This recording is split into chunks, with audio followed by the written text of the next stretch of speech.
together, if you'll stand for the Pledge of Allegiance. I pledge allegiance to the flag of the United States of America and to the republic for which it stands, one nation, under God, indivisible, with liberty and justice for all.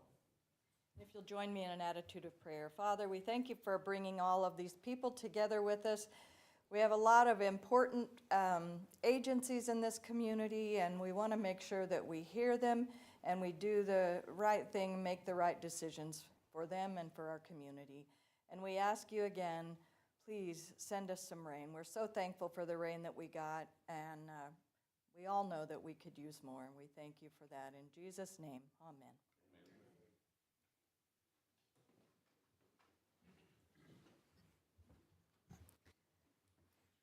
Okay, we start off with Finney County Historical Society and Museum, Steve Quakenbush.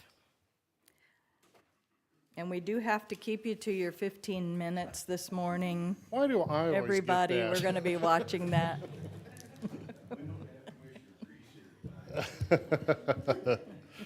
Well, thank you and good morning. I do appreciate it. And before I start, I do want to offer some quick congratulations to our nonprofit of the year, Finney County Public Library. So. Yes. And we do thank you for the chance to update you on the work that we do as we submit our funding request for 2027. And first, I do have three of our board members who are present. I think you all know them, but you might identify yourselves anyway. John Wheeler. Bob Jones. Ray Heineman. Anybody not know them? Thanks for coming. And, you know, in addition to our 18 board members, during the past year, we've relied on 98 volunteers and 334 members of the Historical Society, 164 donors and contributors, and 34 businesses and families and individuals that served as sponsors for many of the things that we did. And everything we do is related to our official purpose or our mission, which is preservation of the past to enlighten the future. And that involves mainly 5 key areas.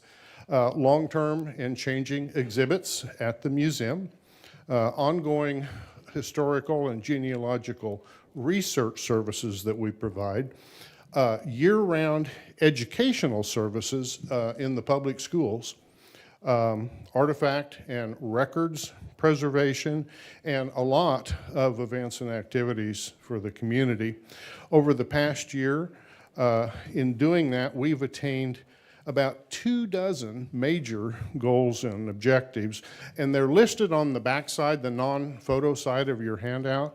I'm not going to enumerate all of those, but I do want to note just a few things. Over the past year, we've served 19,500 people, nearly 19,500. By the way, about 61% of those folks were Finney County residents, and others were those who came to us from elsewhere. We were open over 340 days during the year, so we averaged service to people of about 57 per day. In the schools, we served over 7,800 local children with classroom visits and tours and programs, and also services for adults.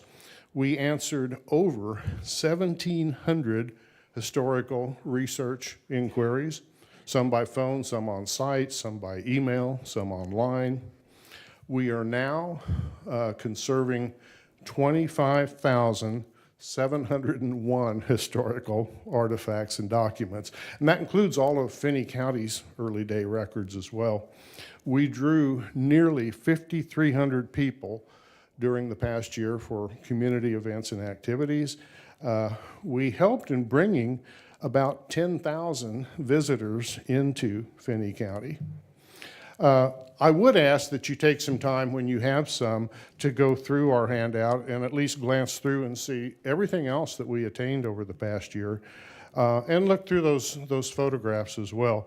those are just 11 pictures showing some of the things that took place at and because of the museum during those 340 days that we were open last year.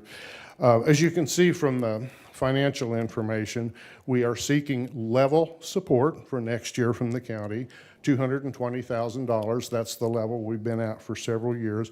By the way, that is about 56% of the funds it takes us to operate the museum and provide the services that we do and carry out our work. The other 44%, we raise that, and that's done through fundraising, events and sponsorships, grants, memorial contributions, membership fees, gift shop sales in a good year when we do better than break even in there, and a lot of other activities. And honestly, we are just proud to earn your support, and we're proud to know that you believe in the work that we do. I certainly want to invite everyone, whenever you can, to come and stop by the museum. We'd be glad to show you around, explain things, and show you the work that we do to help preserve Finney County's past. And with that, that's all I really had to take up time with today, but I'm certainly happy to answer any questions. Anybody have any questions for Steve? Steve, your 56% of funds, is that normal, or is that higher or lower, or are you changing that? It generally ranges at about 60%, but over the past year, we were right at 56. Largely, that goes a long way for covering salaries and other personnel expenses. By the way, we do have 6 regular staff personnel. 3 are full-time, 3 are part-time, and then we have a kind of a patchwork of volunteers and occasional hourly folks as well. Madam Chair. Yes, sir. Steve, in years past, the Historical Society's come back to the commission with regard to some special needs on your building, particularly the roof. For purposes of budgeting, do you see or foresee that we're going to have any unusual or extraordinary expenses this year? I know you can't predict the record, but do you foresee a need of additional funding for special projects? The next year, I don't think so. The roofs that we have now are pretty good as of 2 years ago. We did have to replace one HVAC unit this year, but we used gift dollars, some reserve funds, and dipped pretty deeply into our repair account and took care of that. But no, I don't see us coming back that way. Now, I'll be honest, we have recently completed a long-term building plan for the museum. And we are counting on some potential donor dollars for that. At some point, we will be seeking some funding throughout the community for that project, but we're not there yet. All right, very good, thank you. Any other questions? Very good. Thanks, Steve. Thank you all very much. We are a little bit early, and I don't see Lana. It looks like CBB and Western Kansas showcases here. You guys want to go ahead?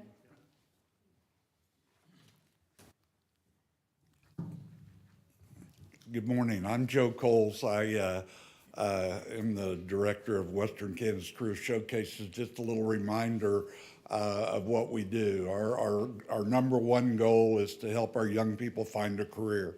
We say a career means I get to go to work, a job means I have to go to work. And as I was thinking, we're actually partnering with everyone in this group because our goal is to grow Western Kansas, Southwest Kansas. Almost all of us need people in what we're doing, and that's what we're doing. Our statistics from this school year, we go by school years because that's when we have what we call our showcases. We had 11 showcases this year. We hit 1,476 students at those 11 showcases out of 39 school districts. So pretty well represented. We have 84 businesses, colleges that are partners of what we do, and that's growing. We have 3 showcases here in Garden City, 3 very important showcases in Garden City. One is City County Essentials, and we moved that from the spring to the fall to help. They had people more freed up in the fall to the staff to attend our showcases, and that really benefited. We had over 200 kids at that from the area. And Garden City and Holcomb school districts are very, very much involved in what we're doing. We have a healthcare showcase here. That's in February. And this past year, because of Bob, we put together a construction trades showcase where actually we put 50 students at 3 different places, and they got to see how plumber worked with electrician worked with the construction person. And it went so well that we decided we're going to go a full-blown construction showcase, and that'll be one of them that we continue with, and that'll be in March. So a couple other things. We're all in this together. And so Garden City Community College asked us, because we have after doing this 8 years, we've gone through different procedures of how the day looks, how it goes from there, and nothing like this is done in at least the state of Kansas, so everything's by an experiment. So they said, would you come? We would like to have a STEM showcase sponsored by Garden City Community College, and would you come and help us with that on the format and that? And we did. And interesting, last week, we got an email from them that shared that one of their students who was actually in a different major went to that STEM showcase, and now they're doing a internship with a business here in Garden that they're going to continue going to K-State. So we found a person, and that's kind of how we work. People always saying, is it working, is it working? And we are keeping and tracking numbers of what we do. But right now we deal with one. If we can get one person, then they get married and have 3 kids, we've got 5 people, staying here. And then another one, and Lana, there she is. She's partnering with us on a middle school program along with Garden City School District. It's a program called Higher Paths. It's through the state of Kansas, and they focus on middle school. And when they approached Lana and her team, she said, well, we will definitely visit with you about it, but we're going to have Western Kansas Career Showcases be part of that. And so we got to be part of that, and it just went fantastic. If you've worked with middle school kids, that's different than working with high school kids. And she was able to develop hands-on type things. Some of you were part of this, and it just went terrific. And I think we're planning on doing that again and there. So that's a little bit of update on us, and I'd like Bob to share some things. Bob is on our board. He's the treasurer, and he's golden. Thank you, Joe. I think it's really important to know that we wouldn't be able to stand here today if it was not for Finney County. When we started moving this from a volunteer organization, and we were 2 or 3 years into it with strictly a volunteer group, and everywhere we went, we begged for lunch and we begged for a facility. And through the actions of the Finney County Commission, you were able to give us an opportunity to build an organization.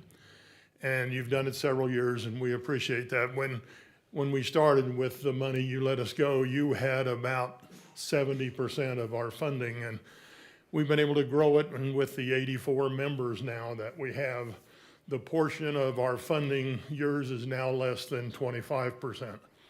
It's still very, very essential, because as we grow, there's more and more work to do. We call him our director, but we pay him a half a director money. and we have 2 half other people. And we have one working with the business side and one working with the school district side. It's so essential that we continue to do that, especially for Finney County.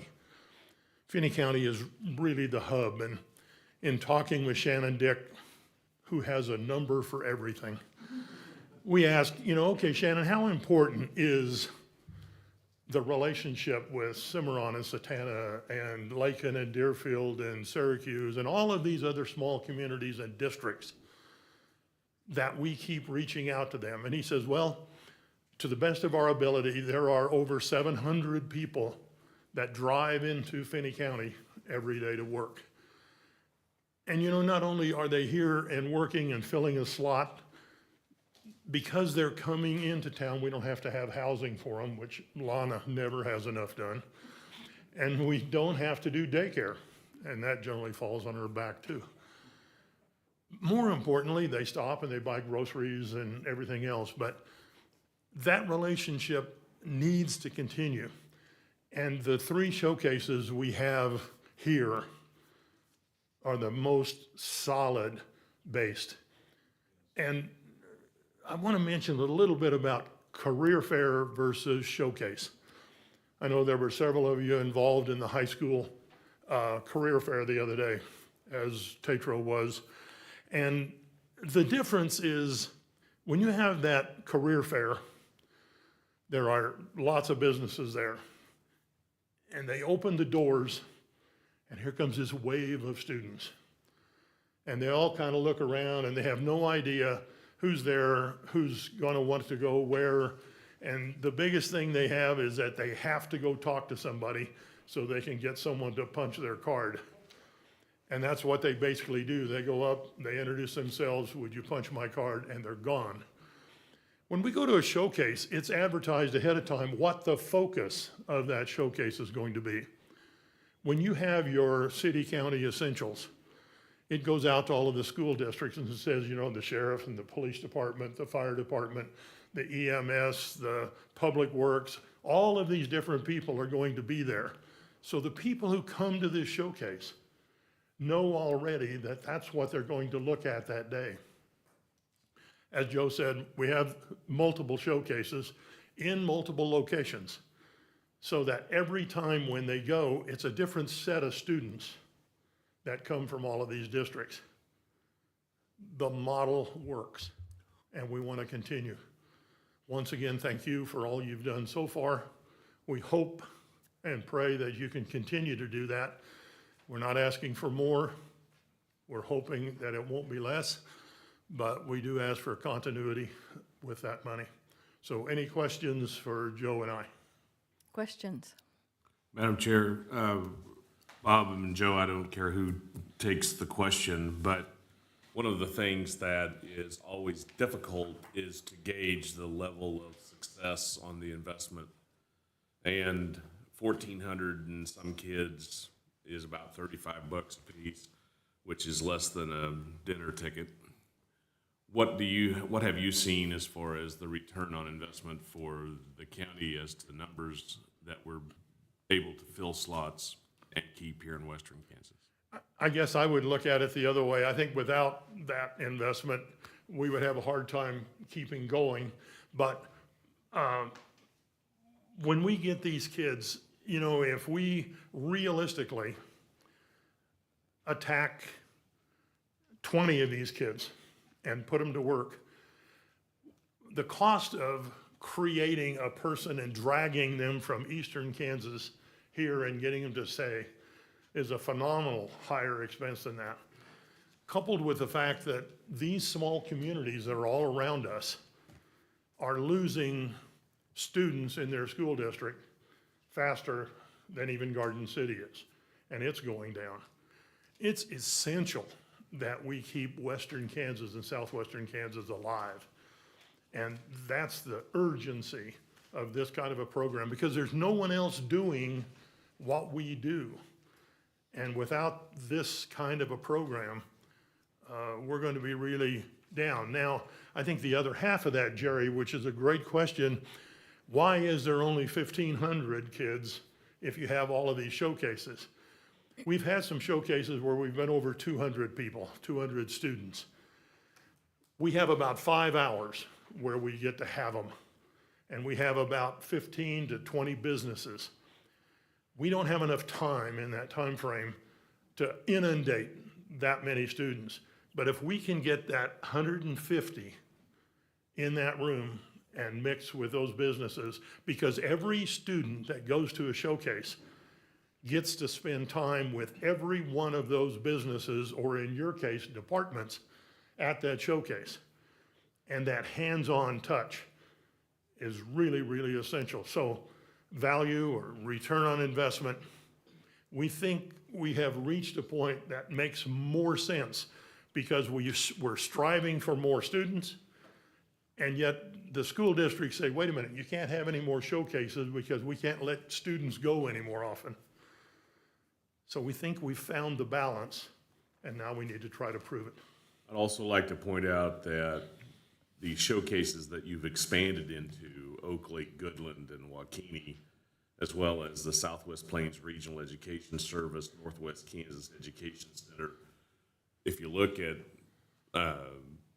Lana's map of our trade area, you guys have expanded into the trade area of Garden City, and I encourage you to continue to do that to assist all of Western Kansas, as included in your name, Western Kansas Showcase, but in getting up there to Northwest and additional Southwest communities can do nothing but help us. And I want to congratulate both of you on the expansion into those areas and continuing to help us fill our needs, especially with the showcase right here in Garden City. Thank you very much. And just on that final deal, rather than water down the efforts of what Joe has time to do, we've been training a secondary staff in the Northwest to deliver what it is we do, and this will be the second year.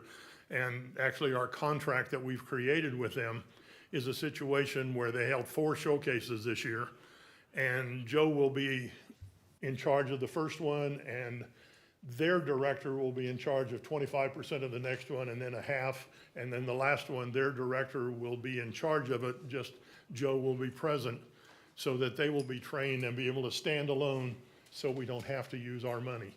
And right now, there is a funding source up there that pays for Joe's costs to go up there. So we're not diluting your money, but we're getting the impact from that area. Thank you. Our timekeeper tells me your time is almost up. Any final comments? One quick question, Joe or Bob. This is more in the weeds. Our newest business, Empirical, have they participated? I'm sorry. what- Empirical. Yes, they bring a person that they have found the year before to every showcase we have. They found people through us. They're a very important member. Good. But just very quickly, I want to share, nothing can be conquered without a team concept. And it's not just Western Kansas Career Showcases. It's working with the economic development people. It's working with Garden City Community College. And every student at every high school has to have an individual plan of study. That comes down from the State Department of Education. And we're able to fill that need for them. So it's a big partnership, more than us. All right, thank you so much. And my comment, I think I told you this before, but I hope you're working on legacy planning, because you guys do an awful lot, and you're probably not going to be around forever. Well, notice that? we have a lot of people helping. Thank you very much. Thank you. And Lana, we're running ahead of time, so we passed you up, but I think you could go ahead now. I apologize. I had a meeting that started at 8 and ran just a skosh late, so my apologies. No worries. Lana Duvall, Finney County Economic Development Corporation. You all should have this presentation in your packet. So, because we know how much you like charts and graphs, we've included a couple of those in there for your perusal this morning. So over the last several years, FCEDC obviously has been focused on commercial industrial growth, as well as housing and childcare, and working on really those quality of life amenities that folks are looking to. As we continue to grow industrial and commercial jobs, we have to have more people. We have maintained an unemployment rate that hovers right at that 2% mark for over a decade, which is wonderful if you're somebody looking for a job, not as wonderful if you're somebody looking to hire folks. So we know that our continued growth, our continued success is absolutely going to rely on us being able to get caught up on housing and then keep up on housing as we go forward. That is not obviously just a Finney County problem. Housing is a challenge no matter where you go. But certainly we have been able to make some inroads into that and feel confident that we're going to have some additional programming to help us really move the ball on that over the next several years. There's some federal legislation in play that I think will be provided it gets passed in its current format, should be probably the largest federal assistance we've received for housing, quite honestly, in decades. So we're very excited about that. Real property valuation growth. So when Finney County chose to separate economic development from the Chamber of Commerce activities back in 2011, there was a director hired at that time. He stayed in that position for about 3 years. I started working for the corporation in 2010, took over as president in 2011. So a lot of the metrics that you see us measure are actually from the time that I took over, because that's really when we started the modern system for economic development here, I think is the easiest way to say that. So it was really important to us that we diversify the economy and that we really focus on the areas of the tax base that we can impact. You all are all very aware that our valuation is really divided into kind of 3 major components. So we have the real property valuation, which includes land and structures, industrial, commercial, residential structures. And then we have the state assessed utilities, which are the utilities that the state of Kansas deems are large enough that they utilize their own appraisers to assess those values for those properties. For us, that's primarily Sunflower Electric, the coal generation plant.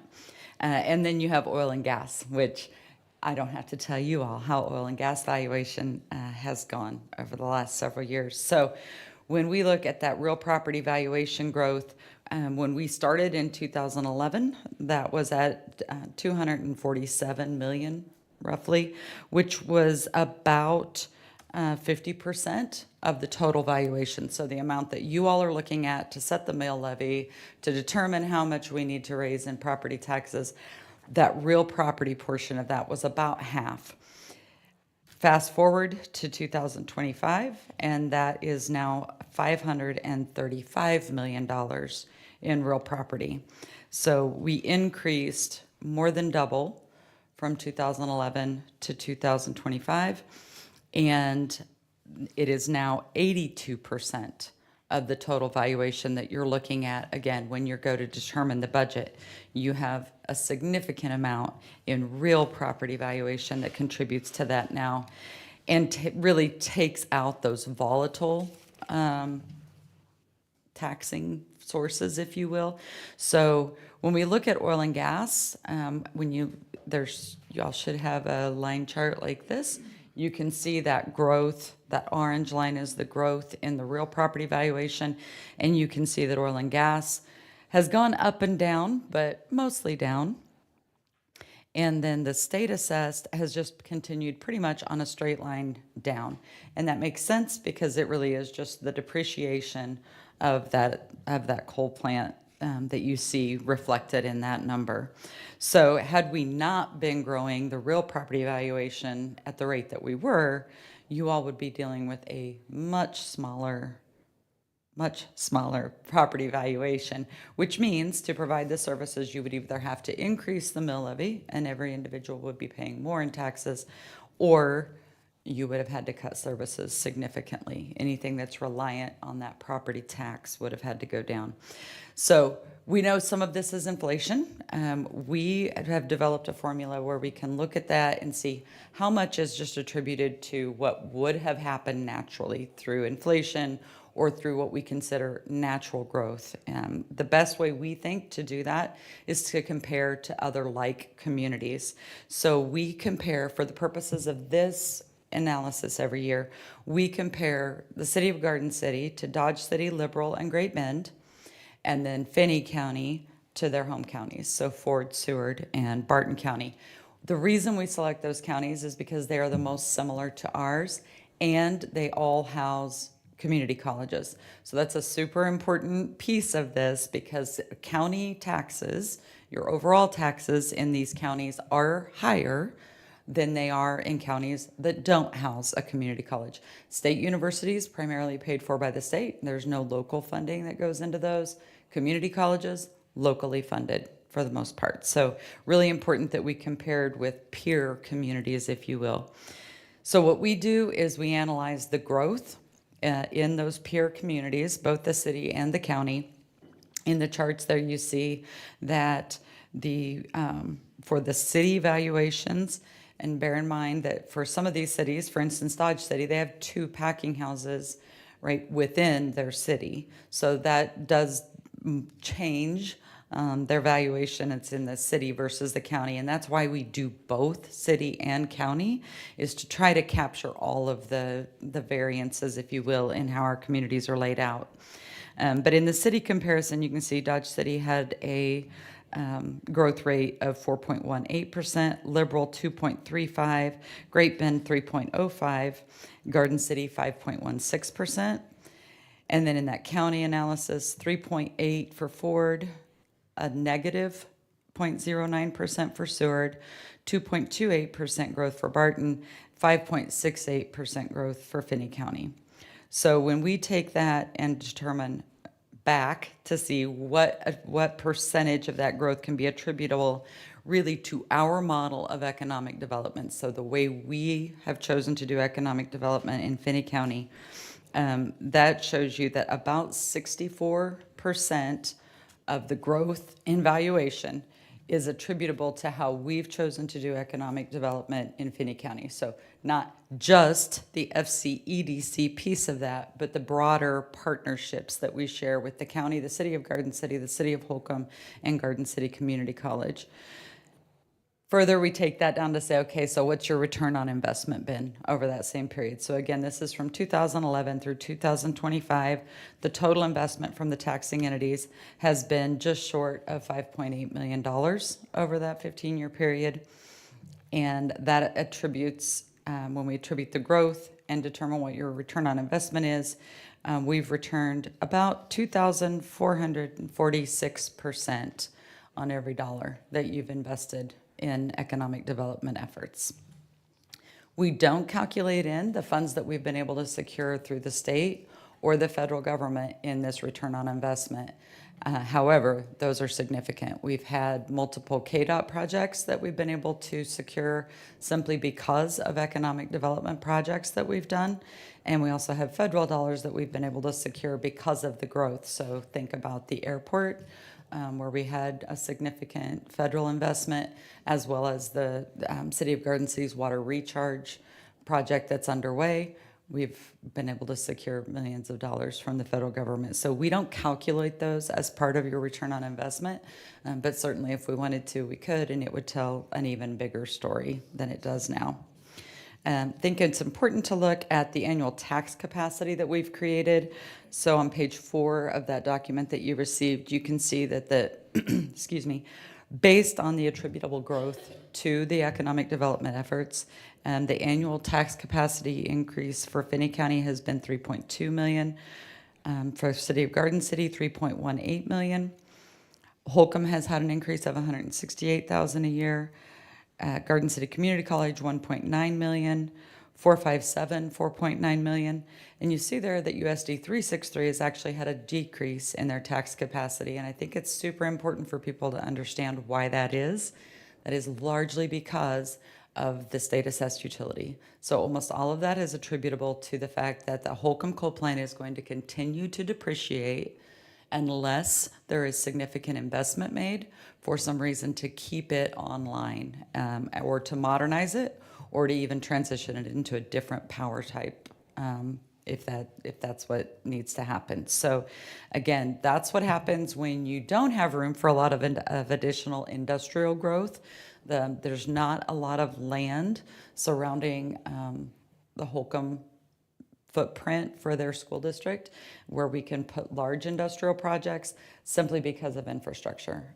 They don't have the ability to serve wastewater, and we don't have, obviously, the city water utility that we can utilize. So where we've seen the transload facility, DFA, the Wind River expansions, and Conestoga that all sit within 457, and we have additional industrial property available to dedicate towards those manufacturing, food processing type projects in the city of Garden City. We don't have that availability, that same availability in the Holcomb School District. So again, important to note that that's what happens if we had just stayed still and relied upon what was already here to take care of us going forward.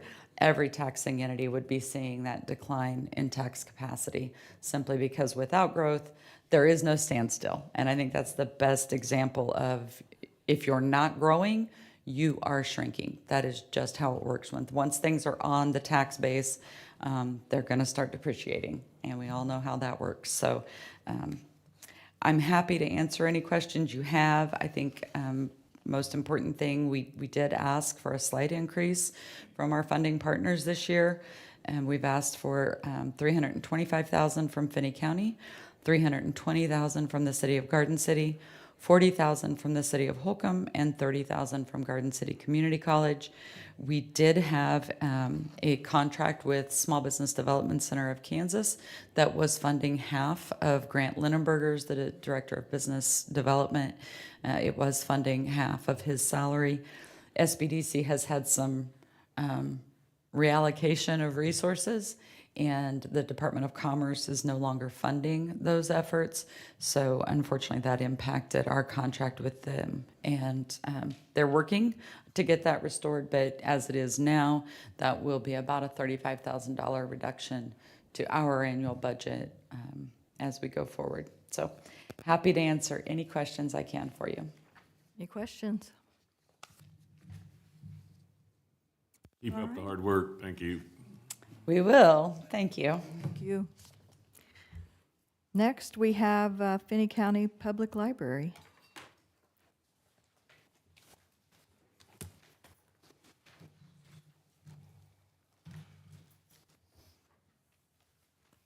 Good morning. Tell us who you are. Pam Tuller, Finney County Public Library Director. I'm Veronica Goosey, current chairperson of the library board. All right, you all received an annual report, and in this packet, we have some exciting numbers, some exciting pictures. If you will look at the third page, you can see a picture of our new hardware. We have the Nonprofit of the Year Award for 2025 from the Garden City Chamber of Commerce. So very excited about that.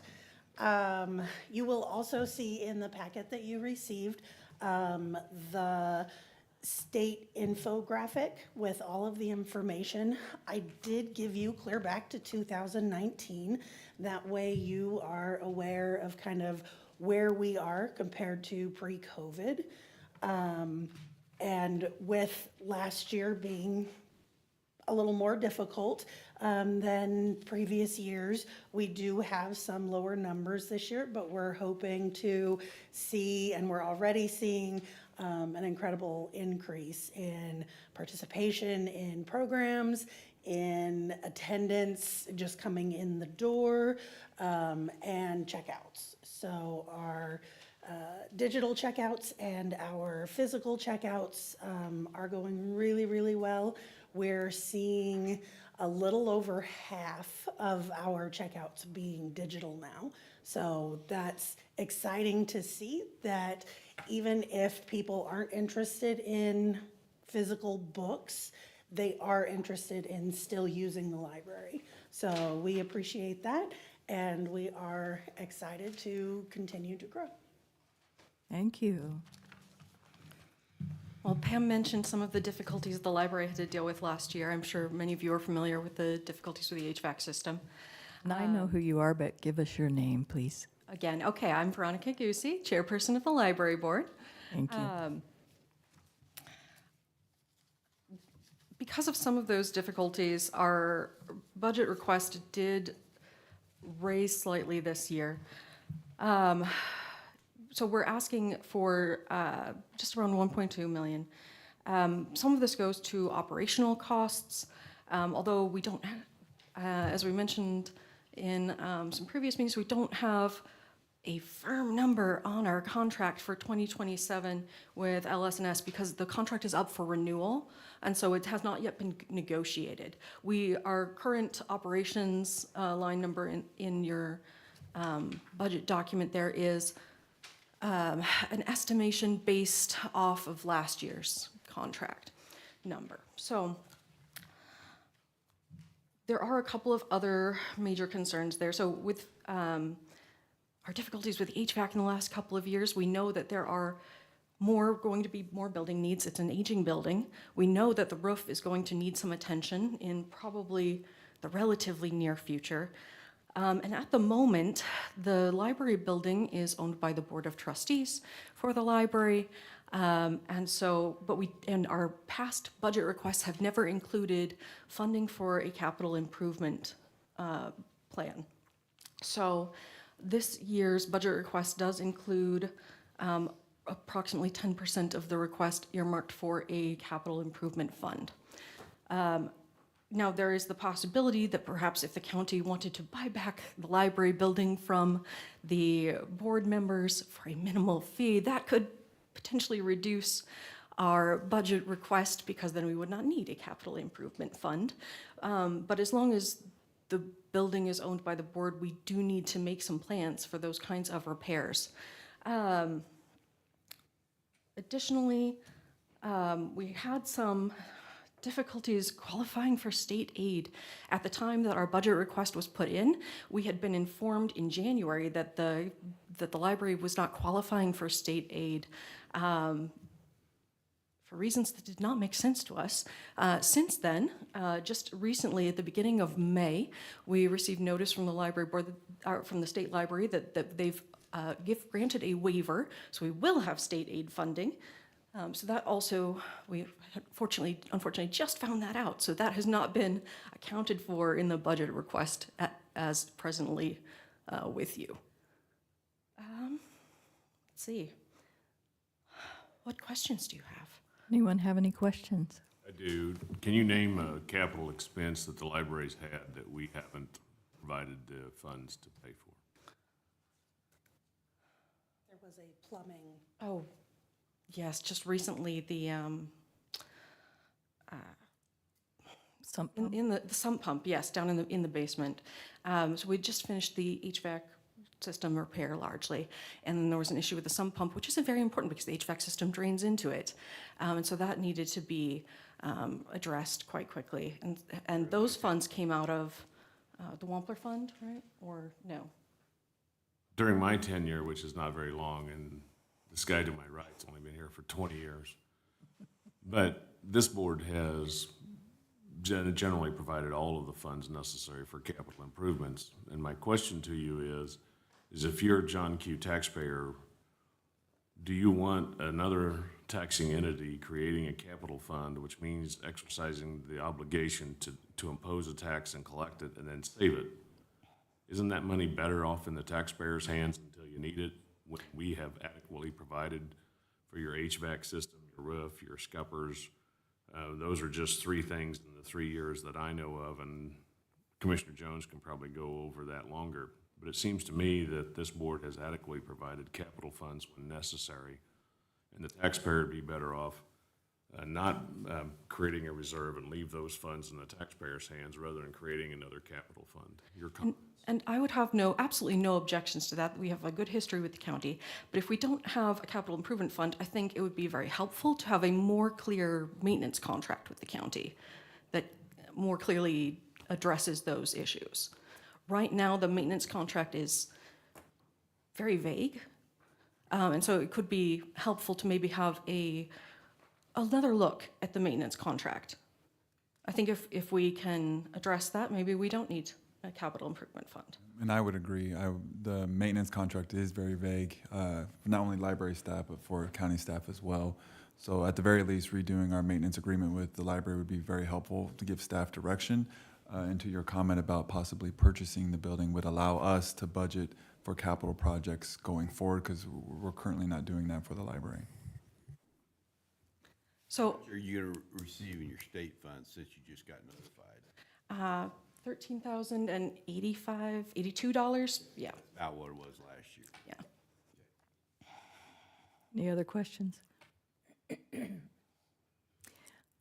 I would just like to say, as a member of the library board, I've been asking for this for a while, that we take back ownership of the building and update our contract. I know that Derek has been looking into that, and I think it's absolutely something that we should consider doing. You know, we have, to Jerry's point, or Commissioner Schultz, we have pretty much covered those things in the past, but it's always a scary time for the library board and staff going, oh my gosh, how are we going to cover this? So just a more clear contract that would delineate what we are going to take care of would be very helpful. Yes, along those lines, I think it would just improve planning both for the county and for the library. Something else I was going to say. I want to encourage you to step out of the box, because one of the things that I don't want to hear generally is this is the way we've always done it. It didn't work out for the captain of the Titanic to do it that way. And with the new administrator, I hope that the two of you can work with the administrator. We can find a way for the commission to approve a good plan. Absolutely. Good point. Okay. I don't see anybody else raising their hand back here, so thank you, ladies. Appreciate your time. Thank you. And we are about 15 minutes ahead. Can we take a 10-minute break? We can take a 10-minute break, absolutely. We'll be back at 9:30.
9:30, and we'll reconvene with Finney County Convention and Visitors. I see she slid into home plate just in time.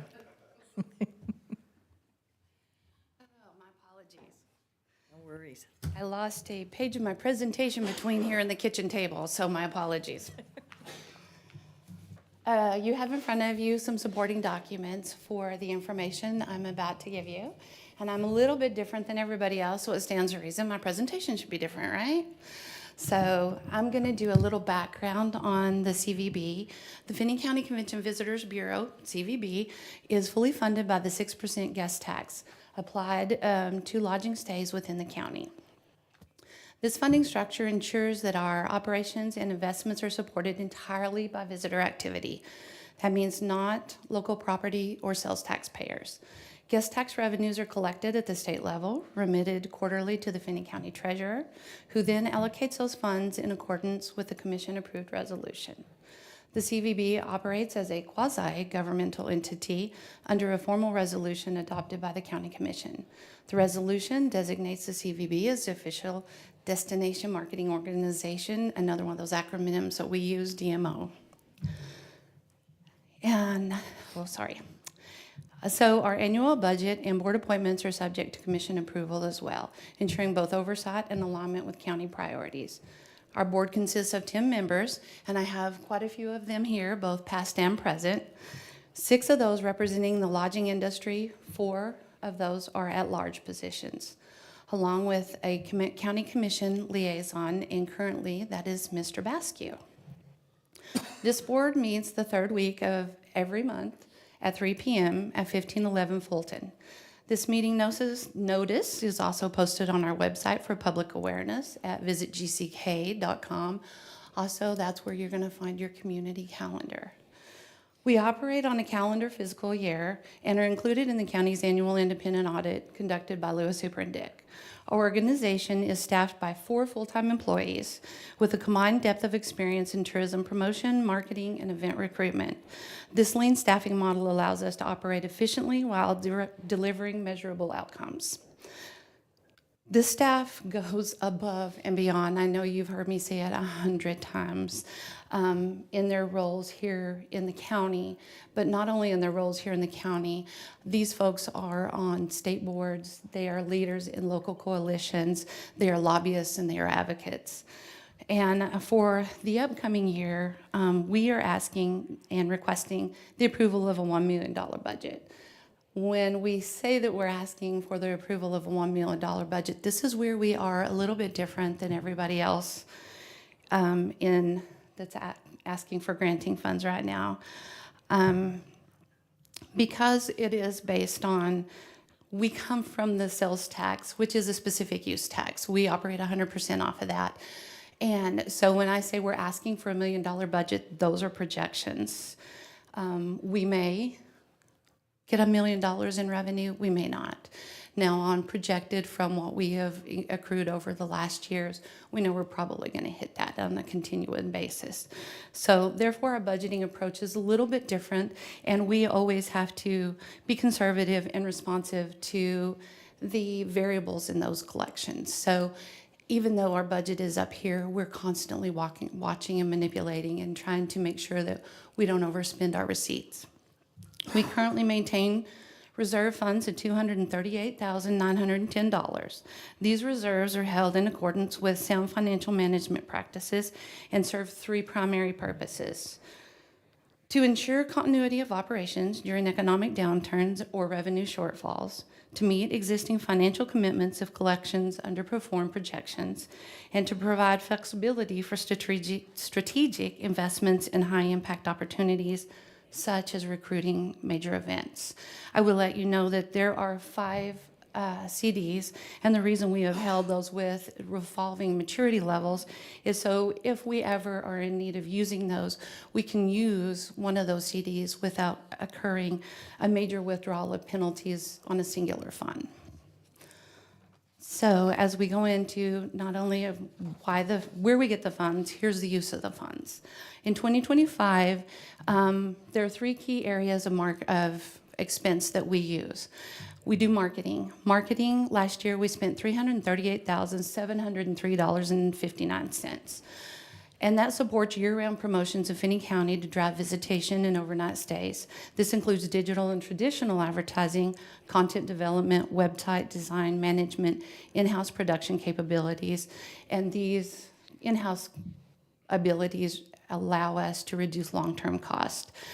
These efforts are designed to maintain and grow demand for local lodging and related leisure and hospitality businesses. Some of the examples of some of the things we've done, I know you've seen the Good Day Kansas spots. That's that noon spot kind of highlighting what's going on in our communities and the communities all over Kansas. We do a lot of streaming. We do a lot of geofencing and geo-targeting. In-house rack cards. We have a production printer in-house that allows us to do the piece that you're looking at right now. Eliana is our amazing print lady who has some serious math skills. And so we can print our visitors guides in-house. We can print our rack cards in-house. Any other things that we need when we're out recruiting to secure events makes us look just a little bit above everybody else. Plus it keeps our pieces current. How many visitors guides have you picked up across the state? Because they print them once a year. You go to their communities and half of the businesses in there are closed. Our availability to print those as needed gives us the flexibility of knowing that things are always current or as close to current as we can get them out. I'm sorry. And then we do a lot of coalition marketing. We work with Dodge City and Liberal on regional marketing. We also work with the state on a lot of pieces. The State Travel and Tourism Guide. We currently are on the State Travel KS website as well. There is a lot of trade show travel. There are two different areas we do trade shows in. But when we're talking about the marketing aspect of it, these are trade shows, fishing and hunting, that are very demographic specific and are just inviting the general public to come and visit us. So when we're talking about the marketing area, those are the trade shows that Melissa's going to. And I'm sure there's much more that I'm not touching on when we get done with this that Melissa's going to go, wait, you forgot that. But that'll give you a brief synopsis. If you have any more questions, you can ask me later. Then we go into event recruitment. Last year, we spent $233,000 on that. That is also focused on attracting new events, conferences, tournaments, things that generate measurable economic activity. Recruitment is often a multi-year process. A lot of these events are bidding out 3 and 4 years. So when we leave, just because you don't see that we have a contract tomorrow, doesn't mean that it isn't coming 3 years down the road. That also, recruitment, some of these funds also go to support, convention travel, the site visits, event hosting requirements. And event hosting requirements doesn't always look like a bid fee. Sometimes that is, do they need extra restrooms? Do they need extra volunteers? Do they need... It's a plethora of things. Sometimes it's a banquet that we help to fund. It just depends on what it looks like, what that specific event needs. So these investments are evaluated based on their project return and visitor spending. These funds also allow us to invest in growth projects like the crater that just opened up at the disc golf group. We were a major part of that, helped planning the course and paying for the equipment that went in there. So that, I think, is a huge. Also, then we go into marketing co-op. Marketing co-op are the grants that we give out 2 times a year, and that is for the local existing events. These programs ensure local organizers have access to marketing resources while maintaining accountability through an application process and review. This number that you have on that $52,003 is a little bit skewed because of the way we grant our funds. We granted $70,000 to $75,000 last year in 2025. We did spend only $52,000 of that. We have, the process for this is you put in your application, you get half of your funds up front before your event happens. After your event happens, you have to turn in a post-event report to us, accounting for how many room nights, where you marketed, those kind of things, so that we know that we're making good decisions with the money that we're granting out. And so you don't get that second part of your check until we have that post-event. We have spent a little bit of time in the last year chasing some of those second part reports. Now, we try and be very flexible with that because, as you know, if you've worked in any event in Finney County, you know we are very volunteer-based driven, and we are definitely a bootstraps community. So we try and give flexibility to those folks because we know that running these events is not their only job. So where we can help them out, we do. And sometimes we give them a little bit longer. So the money that was spent versus the money that was granted look very differently right at the moment. So new events that we created in 2025, or that was created through the marketing co-op, we did the Alzheimer's Association Awareness Walk, Garden City Downtown Vision Taco Mania, NAMI, Kansas Standing in the Gap. Then the Garden City Regional Airport had their annual conference, Red Dog Children's Museum's targeted marketing campaign, and then, of course, not new, but we don't always get it, the SHRM of Southwest Kansas Business Leadership Conference as well. Then we go into the one cost that everybody has no matter where you are, and that's our administrative cost. That was $241,000. That covers the essential operations, including administrative, staffing, facility rentals, operation and board insurance, professional fees, those kinds of things. Annual payroll for these 4 employees is $242,000, reflecting a very streamlined operational model. The measurable impact, now the important stuff. The measurable impact, according to an independent analysis, and I know Larry has had to hear this for 18 years from me, we use Tourism Economics, a third-party vendor that does all of the economic improvement reports for the state. So if it's good enough for the state, we feel like that's a good generator for us. They said that we generated in Finney County in 2025, or 2024, excuse me, it runs about a year and a half behind, $145,007 in economic impact. This activity contributed to about $14 million in state and local revenues and supported approximately 1,679 jobs within the county.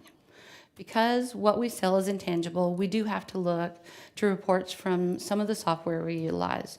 You at the county are very familiar with Placer AI software, and we look to this to assist us in several areas. Not only are we marketing in the right areas, what are people doing once they get here, and where are they going after? What hotels are they staying in? Where are they shopping after they go to an event? Those kinds of things. So we look to that, and you'll see some of those numbers in your booklet. There is a page, 2025, Finney County visitors. It'll give you the total number of visits, the total visitors. Total visitors is what we're worried about.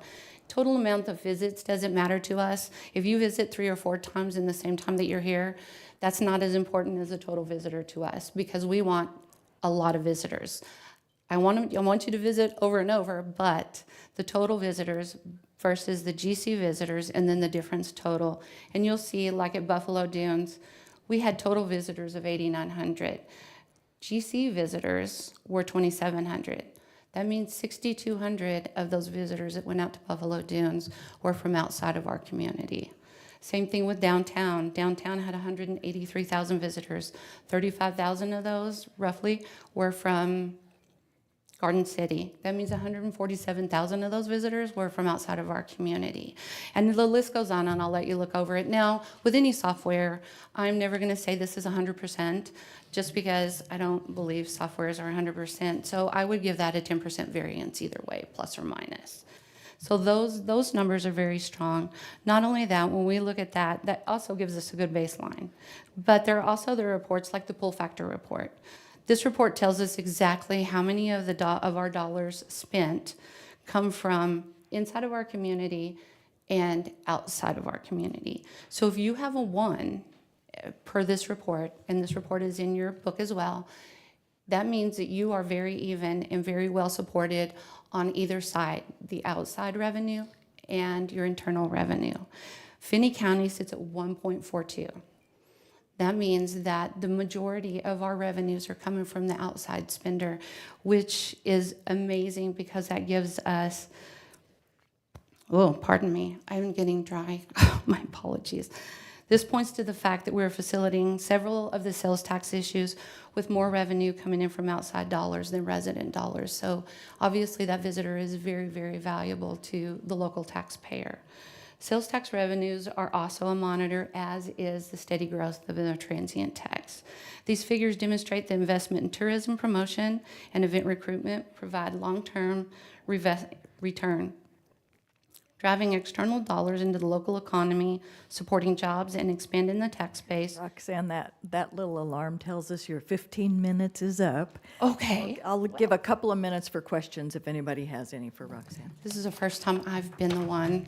Sorry, my apologies.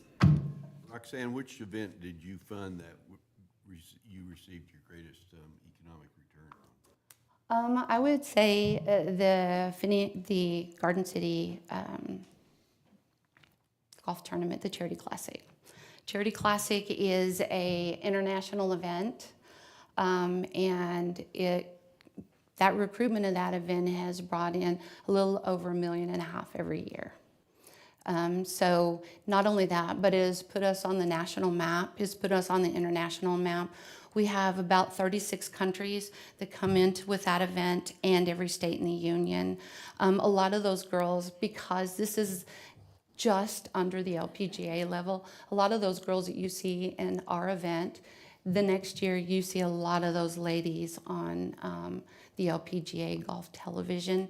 So a lot of them have spoke to that. Not only that, but we have, I don't know if, I know Larry, I know you were here, the year that we did back-to-back charity classics that were supposed to be out at Buffalo Dunes and Southwind. We received an international award at a conference for being the smallest community to host such a quality event. Every year with Charity Classic, the Epson Tour use us as best practices. And that's true to be said with a multitude of our events. When people get here, you're a big deal when you come here. And so when you get here, everybody feels very I'm going to have to welcome. interrupt you again. I'm sorry. Any other questions? Give me the opportunity to talk right. about the CVB, you're going to get it. Sorry. All right, thanks, Roxanne. You bet. Thank you. Next, we have Finney County Fair Board, Tiffany.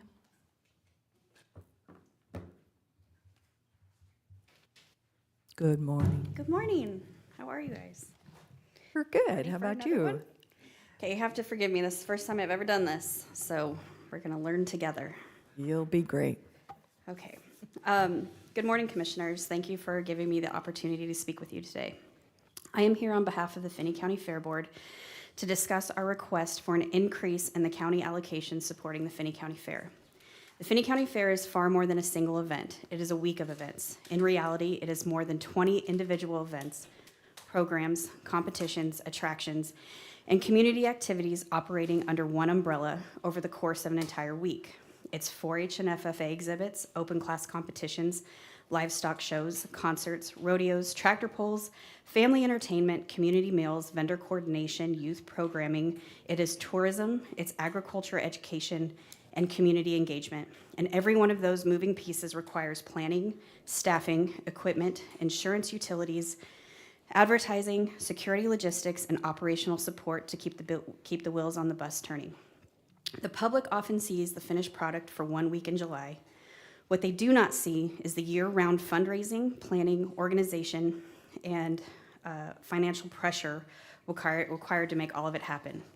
The reality is that much of the growth and success that we have experienced since 2022 has been driven mostly entirely through aggressive fundraising efforts and community sponsorships. The Fair Board has worked incredibly hard to build something the community can once again rally around. And sustaining and continuing to grow an event this scale cannot rely on fundraising alone forever. The Finney County Fair is one of the few events in our county that brings together agriculture, youth development, local businesses, families, tourism, and community pride all in one place. It is where our 4-H and FFA youth showcase a year's worth of hard work and families gather and where community reconnects. However, while the fair has continued to grow, the county allocation supporting it has not significantly increased in more than 10 years. Over the same time period, the cost of everything required to operate the fair has increased dramatically. Insurance costs have increased, equipment rental has increased, labor costs have increased, utilities, security, advertising, entertainment, and operational expenses all have risen substantially. Simply put, the cost to host today's fair is not the same as it was 10 years ago, but our allocation still largely reflects a 10-year-old budget. And to be completely transparent, prior to 2022, the fair was struggling. Attendance had fallen off significantly, sponsorship dollars became harder and harder to secure, limited budgets restricted the quality and quantity of entertainment we could provide, and over time the fair began losing momentum within the community. Then COVID hit, and like many years across the country, we were impacted heavily. During COVID, more than half the available carnival operators nationwide went out of business, and a few carnival companies that survived suddenly had the ability to choose only the largest and most attended events. Carnivals want to ensure strong attendance and strong revenue potential, and at the time, our declining attendance made it difficult for us to compete. Losing the carnival was a major setback for the fair and for our community experience as a whole. At that point, the Fair Board realized we had two options. We could continue watching the fair slowly decline, or we could completely rethink what the Finney County Fair could become. In 2022, we launched a major rebranding and rebuilding effort centered around the idea that Finney County is the place to be the third week of July. Since then, our fundraising efforts have increased exponentially each year as we have worked to rebuild the fair into something that the community looks forward to again. We began creating events that people were excited about attending. Our kickoff concert was designed to bring national entertainment acts to Finney County. The goal was simple: provide our community with a large-scale entertainment event that people would normally have to travel out of town to attend. Our first concert brought nearly 2,000 people to the fairgrounds, and attendance has continued to grow every single year. We added the KPRA Rodeo, and this year will mark our third year hosting that event. Last year, our rodeo was recognized as Rodeo of the Year for rodeos of our size category. That event alone now brings over 2,000 people to the fairgrounds on a Wednesday night. We partnered with organizations and businesses throughout the community, sponsors such as Garden City Co-op, Tyson, Brookover, Western State Bank, CanEquip, Ag Solutions, and the CVB, just to name a few. Each one have helped support all of our events, including our community feed, where we provide hamburgers and hot dogs to over 1,000 people on a Thursday night. We've partnered with the Tumbleweed Festival to help create another night focused on music, entertainment, and community engagement. We rebuilt our community carnival experience by bringing in inflatables, carnival games, petting zoos, and family-friendly activities throughout the fair week. We continued investing in events people already loved, like the tractor pull, which remains one of the most anticipated events of the week. And the result of those efforts has been clear. Attendance is growing, participation is growing, community engagement is growing, and the fair is regaining momentum. But despite all of that progress, we have reached a point where we are tapped out financially. The reality is that a substantial portion of our expenses are not optional. Statutorily, we are required to provide premiums, awards, ribbons, and judges for the 4-H programming. And those expenses alone average approximately $40,000 a year annually. In addition to those required costs, we also provide banners, buckles, and showmanship awards for our 4-H and FFA and open class participants. Then there are operational costs: insurance, equipment rental, trash removal, utilities, security, contract labor, advertising, event infrastructure. Operational and event expenses continue to rise each year. The truth is, by the time we fulfill our required youth operational obligations, the county allocation is effectively exhausted before we can even begin funding the community side of the fair. Last year alone, the Fair Board had to raise more than $70,000 in addition to the county allocation just to continue operating the fair at its current level. And even then, we still relied heavily on revenue generated from the concert ticket sales, beverage sales, and carnival ticket revenue to ultimately cover the full cost of the event. The reality is that it takes multiple layers of fundraising, sponsorship, event revenue, and community support all working together to keep the fair operating at its current scale. You have all received our financials, and as you can see, our fair operations in 2025 exceeded over $200,000. At the same time, sponsorship dollars are becoming harder and harder to secure. Every event in this community is competing for the same sponsorship support, and while our local businesses have been incredibly generous, there's only so much they can continue to give.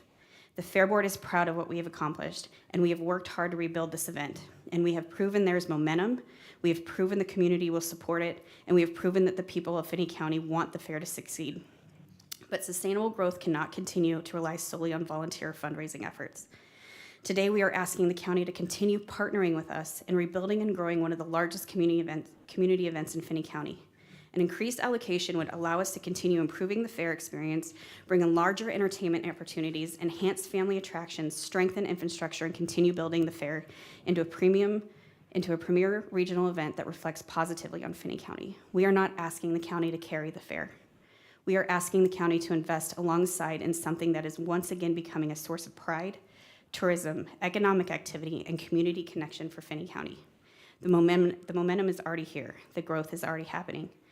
Now we have the opportunity to decide what this event can become moving forward.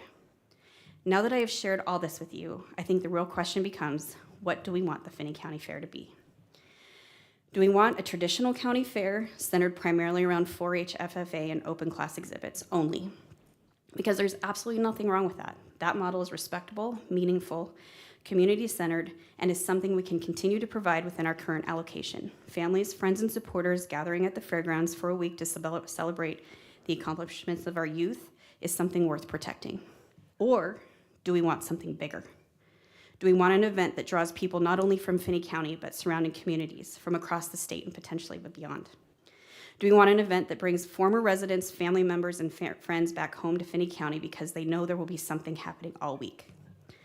A place where one night you can attend a concert, the next you can sit in the stands in a rodeo, and you can walk through barns and watch young people proudly showcase the projects that they have worked so hard on all year. You can give children and families an opportunity to interact with agriculture firsthand and better understand the industry that helps drive this community. As attendance continues to grow, there is even the possibility that we could once again attract a full carnival back to the fairgrounds. And truly, either direction has value. Both models are worthwhile. Both serve the community in important ways. But I believe there is an opportunity in front of us to create something that Finney County can truly be proud of. An event that drives tourism, an event that supports local businesses, an event that reflects the unique diversity, culture, agriculture, and spirit of this community. An event that reminds people why Finney County, get teared up. An event that reflects the unique diversity, culture, agriculture, and spirit of this community. An event that reminds people why Finney County is such a special place to call home. That is the vision we are working toward. And with continued partnership and investment, I truly believe we can get there. Thank you again for your time, your partnership, and continued support of the fair. You said a lot, and we still have 5 minutes. That was an excellent presentation for your first time. Tiffany, I'm impressed. Thank you. Any questions? Tiffany, the $6,800 under concession stand expense, is that just products you're reselling, or is that for some capital expense? So it that had to go under our financials. We have a local basketball team that comes in and sells concessions out of that. So they used our square, and so we actually had to report that as our money, okay. And then we actually sent that back to the basketball team. Yeah, I was just hoping it wasn't a capital expense. Yes, yeah, no. I'm personally a big supporter of the Tumbleweed Festival, so tell me how the fair helped with Friday night program with Tumbleweed.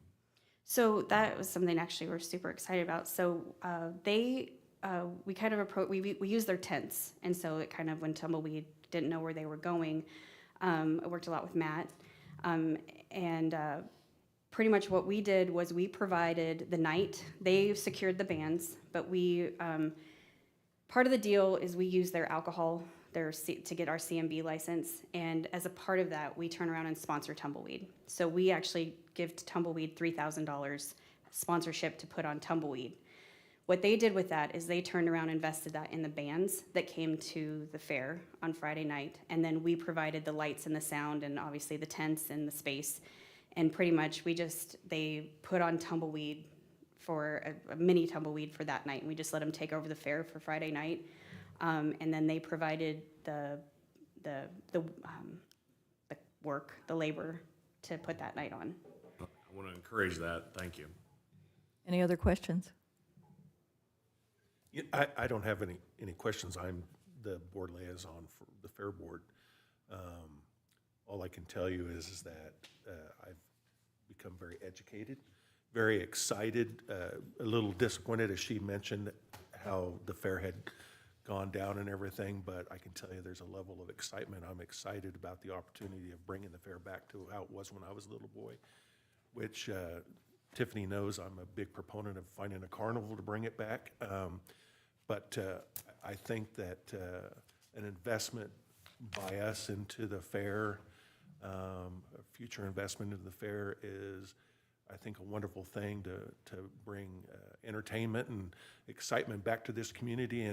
And I think that we see what happens to a town or a county that does investment is Leota, Wichita County. They've invested very well into their county fair, and a lot of Garden City, Finney County people go to their fair. And I would like to be able to, have those people stay here and go to our fair and everything. So I'm very excited about where the direction that this is going, but that her organization is all volunteer, very hardworking, and I hopefully that we can help give them a little rest and help. So. Very good. Okay, thanks, Tiffany. Thank you. Appreciate it. And next we have Western Kansas Child Advocacy Center. Morning, Good folks. morning. How are we? Good. Good to see y'all again. My name is Don. I know y'all are familiar with me with the Western Kansas Child Advocacy Center. Let me start by thanking y'all folks for supporting us over these last years since we've started our work out here in Finney County. So I'm going to scoot this back just over here. So as you all well know, our agency is the agency that works directly with law enforcement and DCF to assist, basically to help children heal from the trauma of abuse. We're the first community response. After the report has been made, we help to facilitate those forensic interviews in a child and friendly, safe environment. Advocacy, court advocacy as well too. So assisting county attorneys with whatever tasks that they might need, whether it just be reaching out to the family, or hey, we have court prep, or hey, can we walk through just a mock court, just as, that way the child's a little more familiar with what things are going to look like. This last year, 2025, we were able to assist with 118 forensic interviews through our office here, 47 medical exams, which those include follow-up and also the SANE SARN exams, which are for children who've been victims of, there's any allegations of sexual assault. We were able to facilitate those exams as well too. Those are first and foremost for the care of that individual or that child, and secondly, to assist with any evidence collection, things like that as well. 653 therapy sessions for 76 children and teens, 2,085 advocacy services for 220 children and their families. We also assisted with court advocacy 29 times. So a total of 2,767 services for 414 children out here in Finney County. And we greatly appreciate your folks' support. It'd be very difficult for us to continue our work out here in Finney County without your support. Some notable successes from our agency this year. We kicked off our capital campaign in 2024. What that consisted of was revamping a therapy suite in our office. Also the addition of a much needed medical room. That was phase one. Phase two will be additional office space and also additional therapy suites in our upstairs area, and also a small meeting room will be used to facilitate for trainings, law enforcement. That eventually, once that gets up and going, we'll be able to let local nonprofits use that space as well too. We're hoping to sit about 40, I believe, in that particular space. So that, like I said, that'll be open for trainings, things like that. Training, like I said, we are opening it up to other nonprofits to use as well too. So great news. I guess phase one has been completed. So we do have an up and running medical room now in our Garden City facility, which is much needed. Got up and running, I believe, the tail end of January. So we're able to secure funding for the medical table in there, all the other things that kind of need to be in there as well too. So we're very excited to be able to still provide that for our agencies and our community here for children. And then within the next 5 years, like we've kind of discussed as well too, we hope to provide a 24-hour service for adults as well too. we're still seeking out that funding and also seeking out those qualified individuals for that position. But so it's really awesome to kind of see that. Okay, it's nice to see it on paper now. It's like, okay, we have it. We're not just we were previously utilizing our mobile unit. After those services were becoming scarce, we're having to refer folks out to Liberal or to Dodge. And that's when I say those folks, I'm mentioning adults. So if adult would present themselves at the hospital here, depending if the qualified staff were on, we'd have to, if they weren't, they'd have to be referred out to Liberal or Dodge. Children we're always able to take care of with our agency. So we're hoping to extend that within the next 5 years to adults as well too. I mean, it's disheartening that that's where things are. And I know that there's been a lot of change in leadership, and that's been one of the things on their agenda, but I know they've got a full plate as well too. So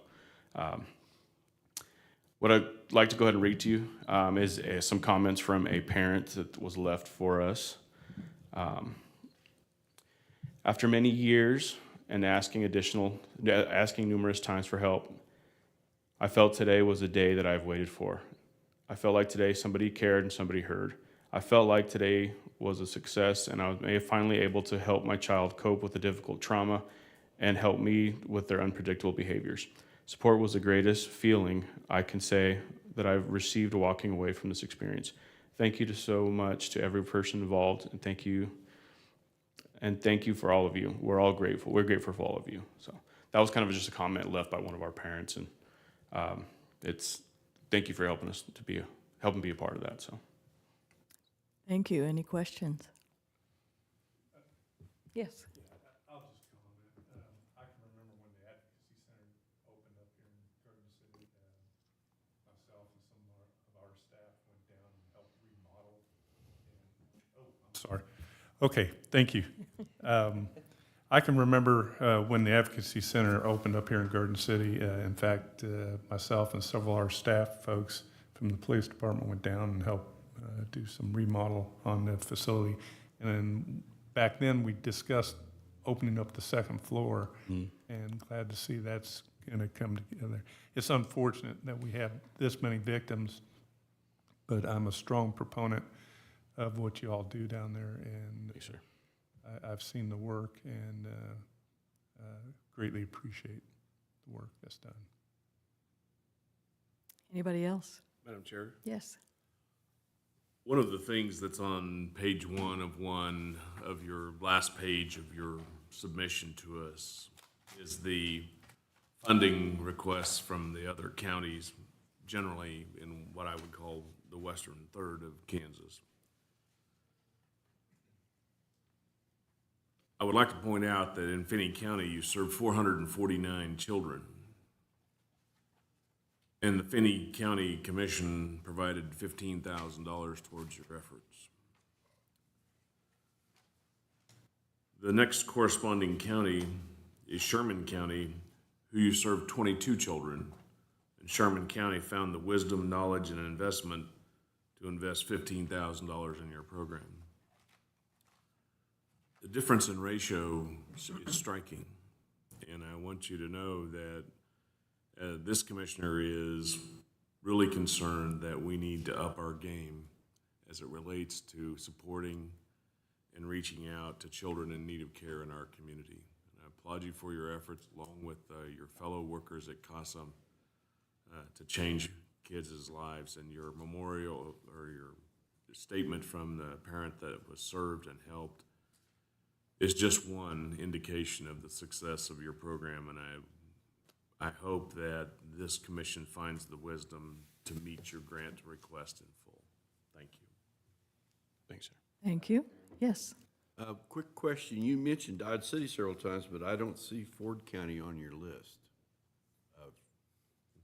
Ford County is serviced by another CAC. I believe it's Monarch, if I remember correctly. We do assist in the event they're short a interviewer. Our agency is able to facilitate with our mobile unit, but they're served by a different agency. We do have a partnership with them as well too in the event that for some reason they're shorthanded. Hey, you service them too? Ellis County, yes, we have an office there in Ellis. A staff of about 6, if I remember correctly. We have an office. We have a substation there in Colby, substation in Sublette. And when I say substation, it's an office that open for law enforcement to use as well too for interviews. It's not a manned office. Hayes is the one that is a manned office. 6 individuals working there. Scott City has 5, Garden 9, 1 in Liberal regularly, and then we have our therapists that travel there as well too. Excuse me. Any other questions? Yes. Real quick, Commissioner Schultz, I applaud your comments, very well done.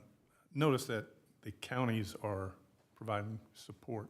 Are any of the larger cities, like Garden City, Dodge City, Liberal, the city governments, are they? Several of the city entities off the top of my head, Garden City, yes, we do receive some grant funding through the, if I remember correctly, the health initiative through Live Well. They did support us last year for our healing initiative project. I don't believe we didn't receive that grant this year. But yes, several other cities, they do as well. They support us as well too. But I know, say like Hayes, if I remember correctly, theirs is done through their United Way too. They've kind of factored a way in to integrate that. So they have another board that facilitates that, similar to the way Live Well works out here. Okay, I'd just like to say that I did sit in on the presentation that you did for the fiscal committee, and we get a lot more time, well, a little more time to visit with them and ask questions, and I'm very impressed with the work that you do. I've also seen that out in the community as well. I think it's important, and I was surprised because you talked about counseling for these children, and I said, well, what does that cost? Do you bill their insurance? And you said there's no cost to these children and their families. Mm-hmm. And it's impressive. I know you get a lot of funding from the national level, fairly decent amount from the state, but I'm sure it isn't easy to pay the bills and do that for free, but I think it's an important service, and I'm glad that you're here. Thank you. Yep, 653 services, therapy sessions, which last time I remember looking at the average, you're looking at $100 and $150 an hour is what a lot of some of these private folks are charging. Where I'm honored to work with with everyone that I work with, to we're able to provide that for free of cost for these children. So it gives them a leg up, especially in life. We want them to be accomplished adults. Unfortunately, now they have this childhood trauma. Okay, let's find some ways. Let's find some positive ways to make these children, or help to give them the tools needed to become a productive adults, and that's where we have to start. So, But it's also a service that is necessary proceeding through the court process for some of these kids that are victims of a crime too. Absolutely, absolutely. And then unfortunately, a lot of times, it's their biological family, other folks that are either the perpetrators or they're not on board. So there's now that support is lacking. So we have our advocate, we have our therapist, especially when it comes time to court. Okay, this child is now ready to testify. Let's walk through the paces. Let's go through our breathing exercises. Let's just breathe and have someone there by them.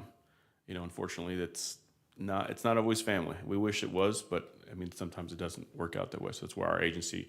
I don't know how many mothers I have here at the office, and it's always comforting for them to ask me where my jacket is and why my shoes aren't tied. So, and I know that that's just what I feel walking in the office. I know these kids all our kids are in good hands. Yeah, I would echo Commissioner Schultz's sentiments that your request is a pittance compared to the benefit to our children and families in our community. I don't think you're on either. Yeah. Anyway, I'm just not close enough to it.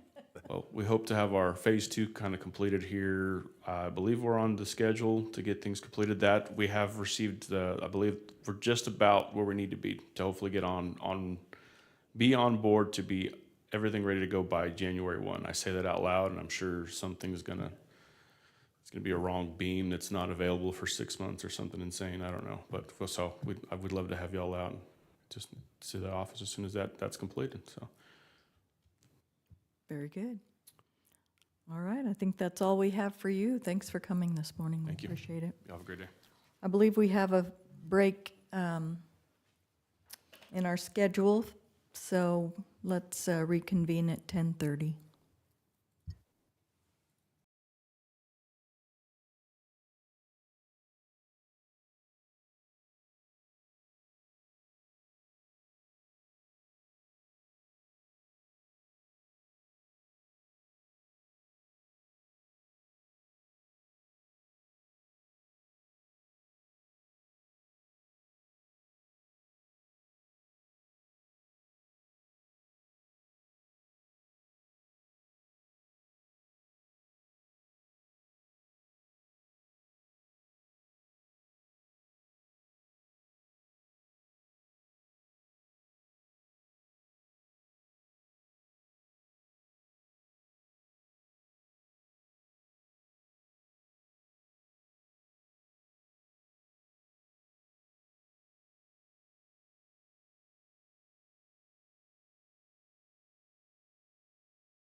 So I'll go ahead and call the meeting back to order.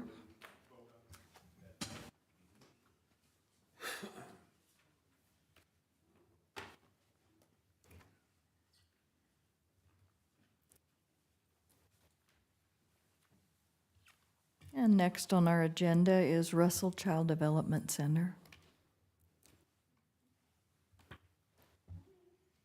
Good morning. How are you guys this morning? Good. How about you? Good, thank you. Did everyone get their packets with all of our information in it? Okay, perfect. My name is Stephanie Wills. I'm our Early Intervention Program Director at Russell Child Development Center. And I have Bethany with me. She's one of my speech language pathologists, and she's going to share some information here in just a bit. I'm just going to kind of start off explaining a tiny piece about what we do for early intervention. I think most of you are probably familiar, but just really quickly, that we are special education for children birth to age 3. We are Part C of IDEA. It is a federally mandated special education program. If you look at the second page of your handout, this page that has the pictures, I don't know if you have that as well. But it kind of shows the team that works here in Finney County. We do cover 13 counties in western Kansas for our program. The pictures here are your team that is here in Finney County. On our staff, we do have nurses, we have speech language pathologists, we have early childhood special ed teachers, we have social workers, bilingual paraprofessionals, we have contracted physical therapists, occupational therapists. And all of those folks work with our families to help support them and help them to meet their needs, because we really want children, our goal is for children by the time they turn 3 to be caught up to their typically developing peers. So that is our whole focus. We go into the home, we really coach those families and really working on skills. In the state of Kansas, there's 29 different infant toddler programs throughout the state of Kansas. We're one of those programs. And with all of those programs, there's over 500 providers that provide services to all the children here in Kansas.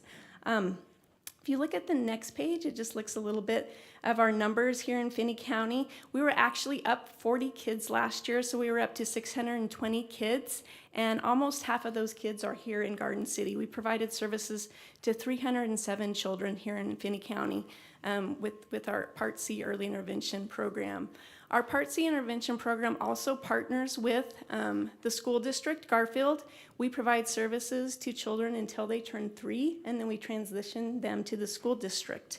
We also partner here with the hospital. We have one of our nurses who has floor privileges at the hospital and offers newborn follow-up support there.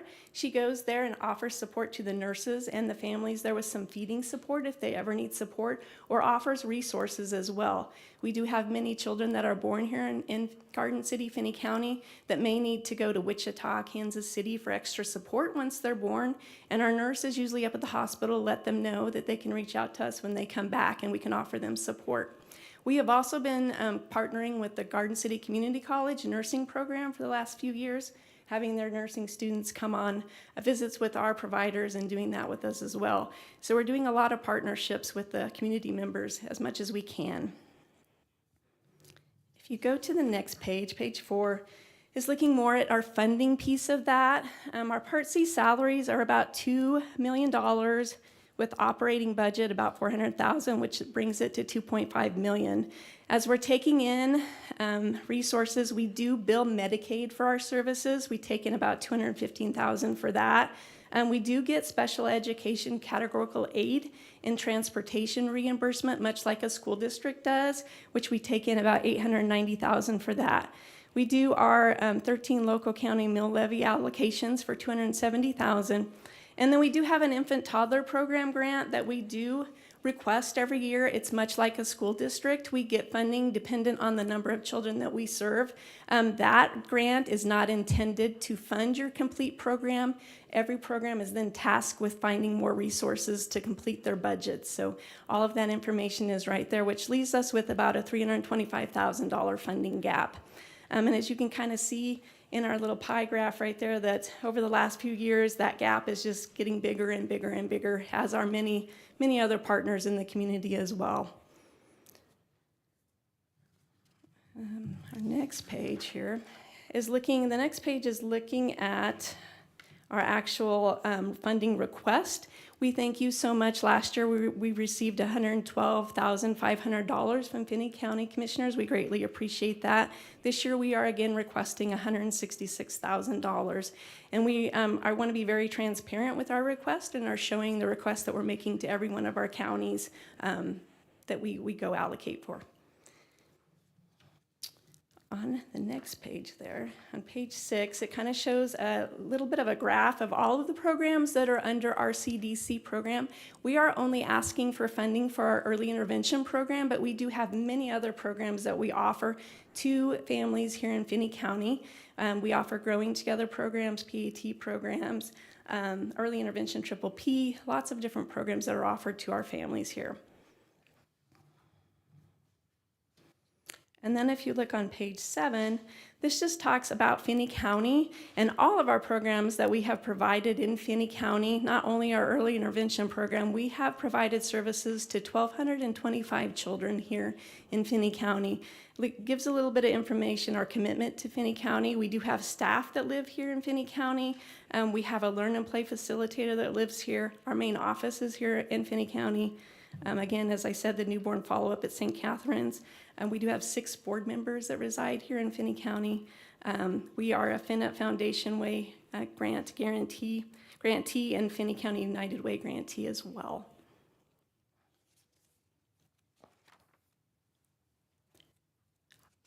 Do you have any questions about budget information? I'm going to let Bethany talk a little bit. She is one of our speech language pathologists that works with our families, and she's going to talk about some things that we're really trying to get into our homes to really support our families. Thank you. Hello. Hi. My name is Bethany Poshik, and I've been an SLP at RCDC almost 9 years. Have to do the math in my head. Our SLP team is working really, really hard at getting AAC devices into the hands of children that need them. AAC stands for Augmentative Alternative Communication, and that is communication support for children who will likely be non-speaking in the short term or their long-term life.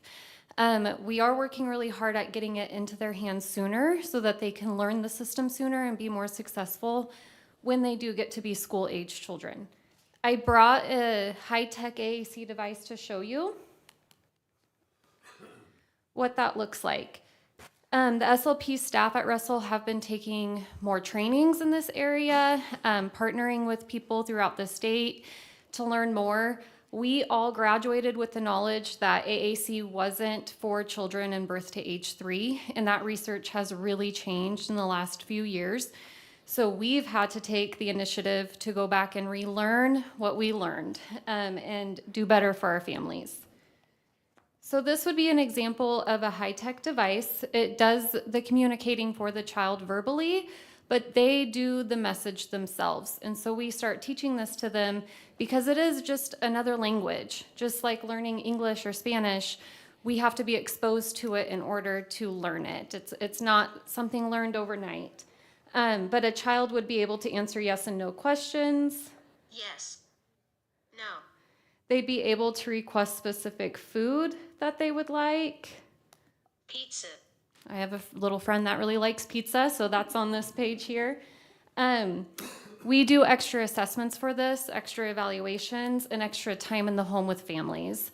Most insurance companies do cover something like this, but they require a trial period where we're taking extensive data with the family. And so if we're working on something like this with a child and family, we're seeing them 1 to 2 times a week in order to take that data and present it to the insurance company for full approval. This is our trial iPad that we have at the office, but our goal is for the child to get their own because it's their voice. We always want their voice with them. If a child's not ready for something, Yes, no, Pete. oh, it's gonna tell you my whole message. If a child's not ready for something that high tech, we do have other options that range in how they work. This is a mid-tech device, so it still speaks for the child. They still create the message, but it's not as robust. It doesn't change screens. It doesn't go to a category for them. It's a simpler version, and it's pre-recorded with our voices, so it's kind of hard for me to listen to it, but What did you think? let me turn it up a little bit. More. So they could still communicate a basic message. It's just not going to get all their wants and needs met. And our goal would be, if we started with something like this, that we would eventually work up to that system that really meets their needs long term. And then there's also low tech devices that do not speak the message for you. You would have to have a listener who is watching as well. And so this would be very simple, but we could teach the child to point to help, to request help. We do always try to start with the most robust and flexible system because it's going to grow with the child. And we want to make sure that they have a system that they're learning to eventually type a full message and create sentence length utterances to communicate with the people around them. The SLP team, after really dedicating ourselves to moving forward with gaining that knowledge, we did present at KDHE, our state conference, to the rest of the state and letting them know that this is something really important for our families, and we have to dedicate ourselves to updated research and moving forward, making the best decision for that family. Do you have any questions? Any questions? I don't think so. Okay. Thank you. Thank you so much. Thank you all for your time. Thank you. Appreciate it. Thank you. Have a good day.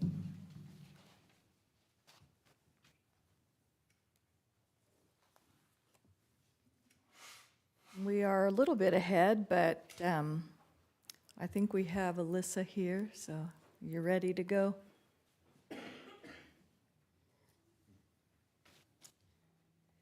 Good morning, County Commissioners. Thank you for inviting me here to share. I am a new Executive Director for the Finney County Committee on Aging.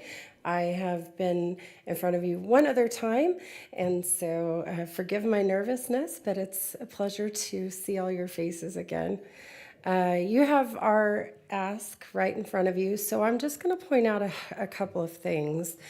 Finney County Committee on Aging is an umbrella organization that overarches the Finney County Senior Center and the Finney County Transit. So keep that in mind as you look through this.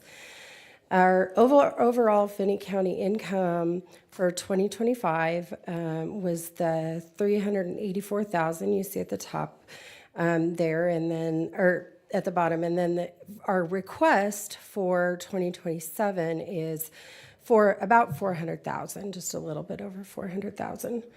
So personal service requests, those have an increase of as well for about $10,000, just under $10,000. So just a little update of where we're at since I've joined in December.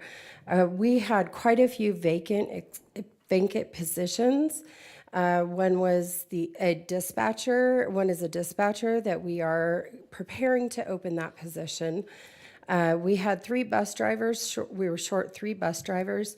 We have hired 2, and they are currently in the process of being trained and being given a route. And then our assistant director of transit, that position has been opened, and we are, in fact, interviewing people today. So that's exciting. And that also impacts our budget ask for upcoming years. So one of the big things that I want to point out to you all is that we have had a significant amount of turnover in employees. And that is something that I came in knowing was happening with the Finney County Transit and the Senior Center. And one of the things that I've noticed is employee satisfaction. And a lot of that goes with meeting market-based compensation or aligning with market-based compensation. Right now, we're not offering a livable wage for most of our hourly employees. And so that is the primary look at this. So as you all know, that when you meet what the market is offering for example, CDL drivers, then CDL licensed drivers, it really improves your retention. You're not having to go back and retrain people. It offers a competitive workplace so that the other CDL locations and our location are being paid about the same for start or for a certain amount of experience. It ensures internal equity across, so between somebody that's been there for 10 years, or someone that is new starting. And then it also attracts and motivates talent that we would really be proud to have on staff with us. And there have been some changes in CDL requirements for bus drivers. Now, instead of just going out and driving, your grandpa's bus for 2 weeks, you now have to attend a class and obtain CDL in that way. So we are looking at kind of morphing our program and offering CDL training at Finney County Transit with the initial look at training our on-site folks, and then maybe eventually expanding that into something we can offer to the community. But so we sent one of our bus drivers to Flint Hills Community College to find out about training for CDLs, and he got the curriculum and brought it back to our team, and they have been guiding us along the process.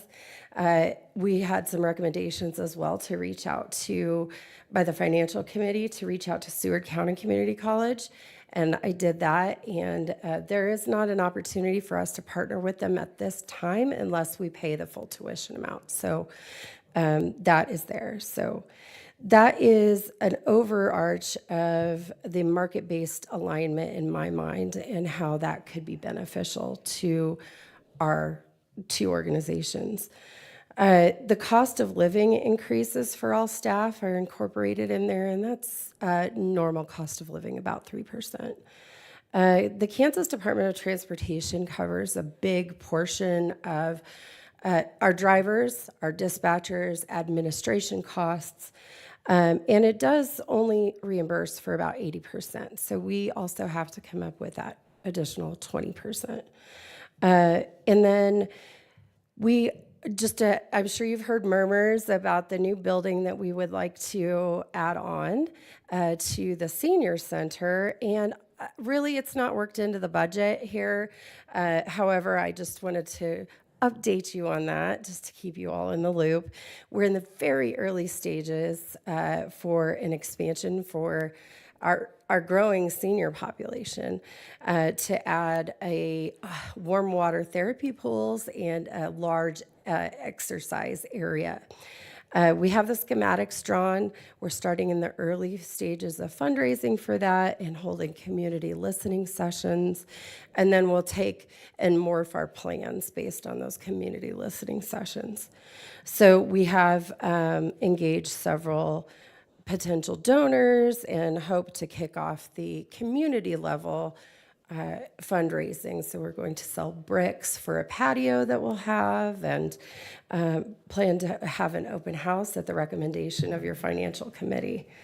And then the other thing is there's kind of a conglomeration of things that I would like to do in order to increase employee satisfaction, not just financial compensation. So I would like to incorporate peer-to-peer referral processes. So if somebody is referred, my CDL driver buddy is not going to drive truck anymore, but he needs a part-time job, then that would create a peer-to-peer referral process that we could incentivize in some fashion. Maybe offer sign-on bonuses for folks that make referrals in those ways, or for a certain amount of time of employment. Adding additional flexibility to their schedules in bringing things up to date. So putting things online, mobile-friendly applications, mobile-friendly donation systems, giving out recruitment cards. So if we're looking for CDL drivers, passing out recruitment cards, and then also surveying lapsed donors and adding professional development opportunities. So like we just sent this driver of ours to Flint Hills Community College to learn how to become an instructor of CDLs, for CDLs, not just a CDL driver. So that is an additional professional development. So those are the big things that I have to point out to you. I do want to mention that our biggest sources of revenue outside of the Kansas Department of Transportation are at Garden City. We get a portion of funding from them for Garden City routes, but we have several routes that are outside of Garden City, so they're more of the county focus. And then Meals on Wheels. We are the only agency in our county that provides meals to people who are homebound. And then the bus fares that go clear out to, or the bus routes that go clear out to Holcomb, that serves the whole county.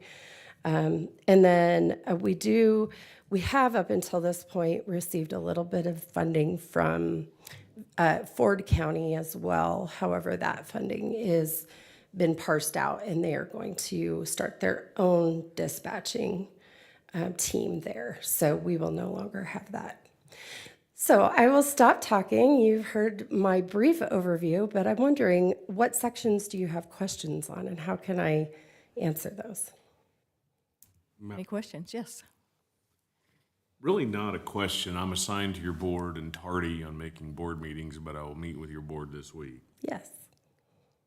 I just want to point out to everybody, including the viewing public and my fellow commissioners, that 40,248 meals served with a $400,000 request means that just in meals, if you took the budget and broke it down, it's $10. $10 to serve somebody who cannot get out of their home and get the nutrition that they need. And we are judged in society how we take care of those who can't take care of themselves.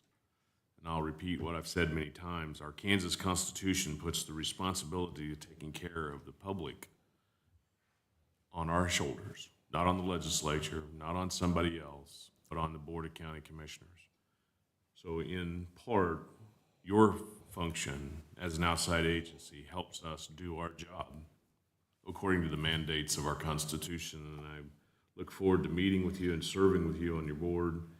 And I can't help but to thank all of the volunteers who make the Senior Center go. So thank you. Thank you so much, Commissioner Schultz, and I agree. And the one thing outside of the meals is that we provide human contact for people who may not get it any other direction. A lot of the people that receive meals don't have family that visit them, or don't have friends or neighbors or anybody. The only person they see in days is our volunteer meal delivery.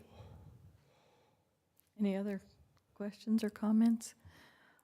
I know that, I think we talked about at the fiscal committee that this ask this year represents a 4.1% increase, which is not a significant increase in my eyes. It's something, and the reason for that increase is mainly recruitment and retention, which we're struggling with at our level as well. So I get that.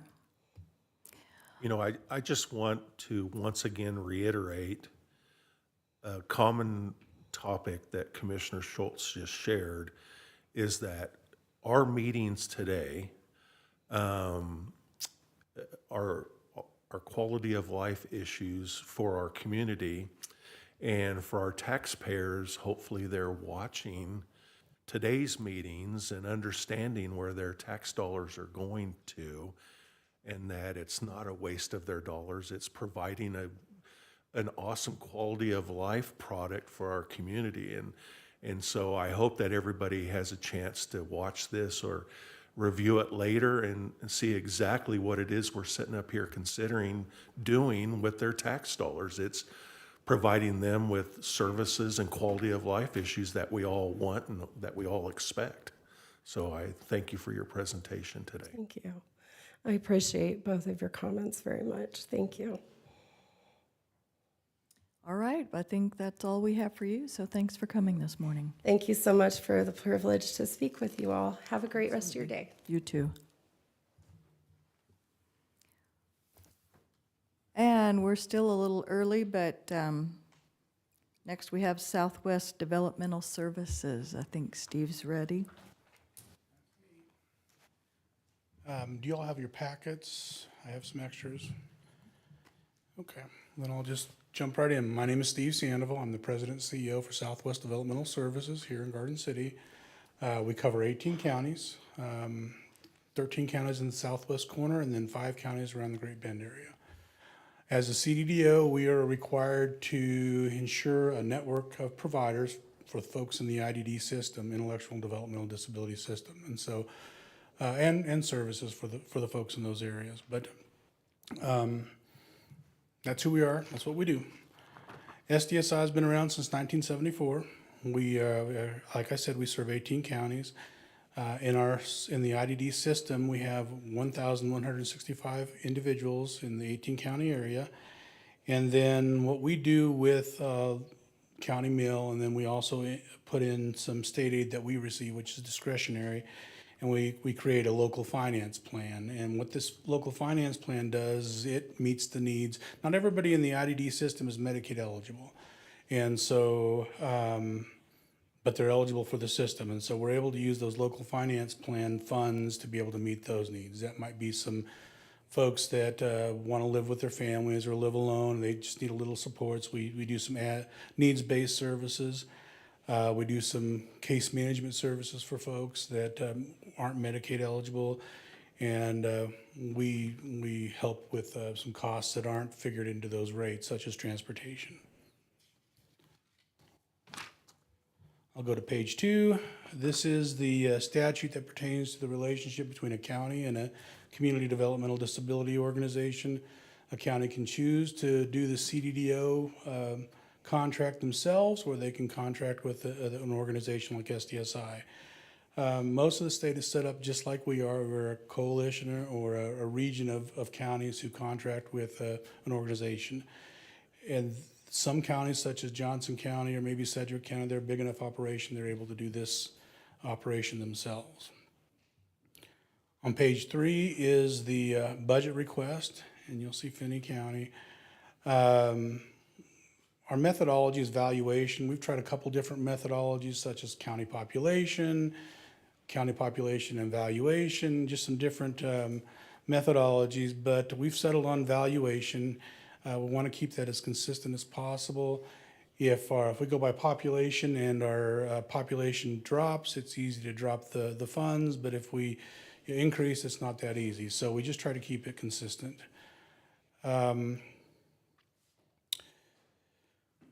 You can see the Finney County ask this year. Well, last year was $198.93, and we received $97,500. And then you'll see our current request, $201,428. Page 4 is that local finance plan I was talking about. So again, not everybody in this intellectual and developmental disability system is Medicaid eligible. They have needs. They're in your communities. So this is the way we're able to cover those folks. We have 3 categories. This is up for discussion twice a year. Every 6 months, we go to our affiliates and our folks that are in this, our stakeholders, and we ask these questions about what are these categories that are needed in our area. These 3 categories have been what we've used for the last several years.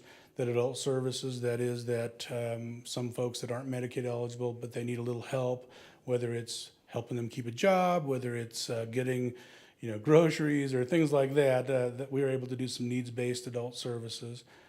Transportation is the big ticket item. Again, that is not figured into the rates for Medicaid.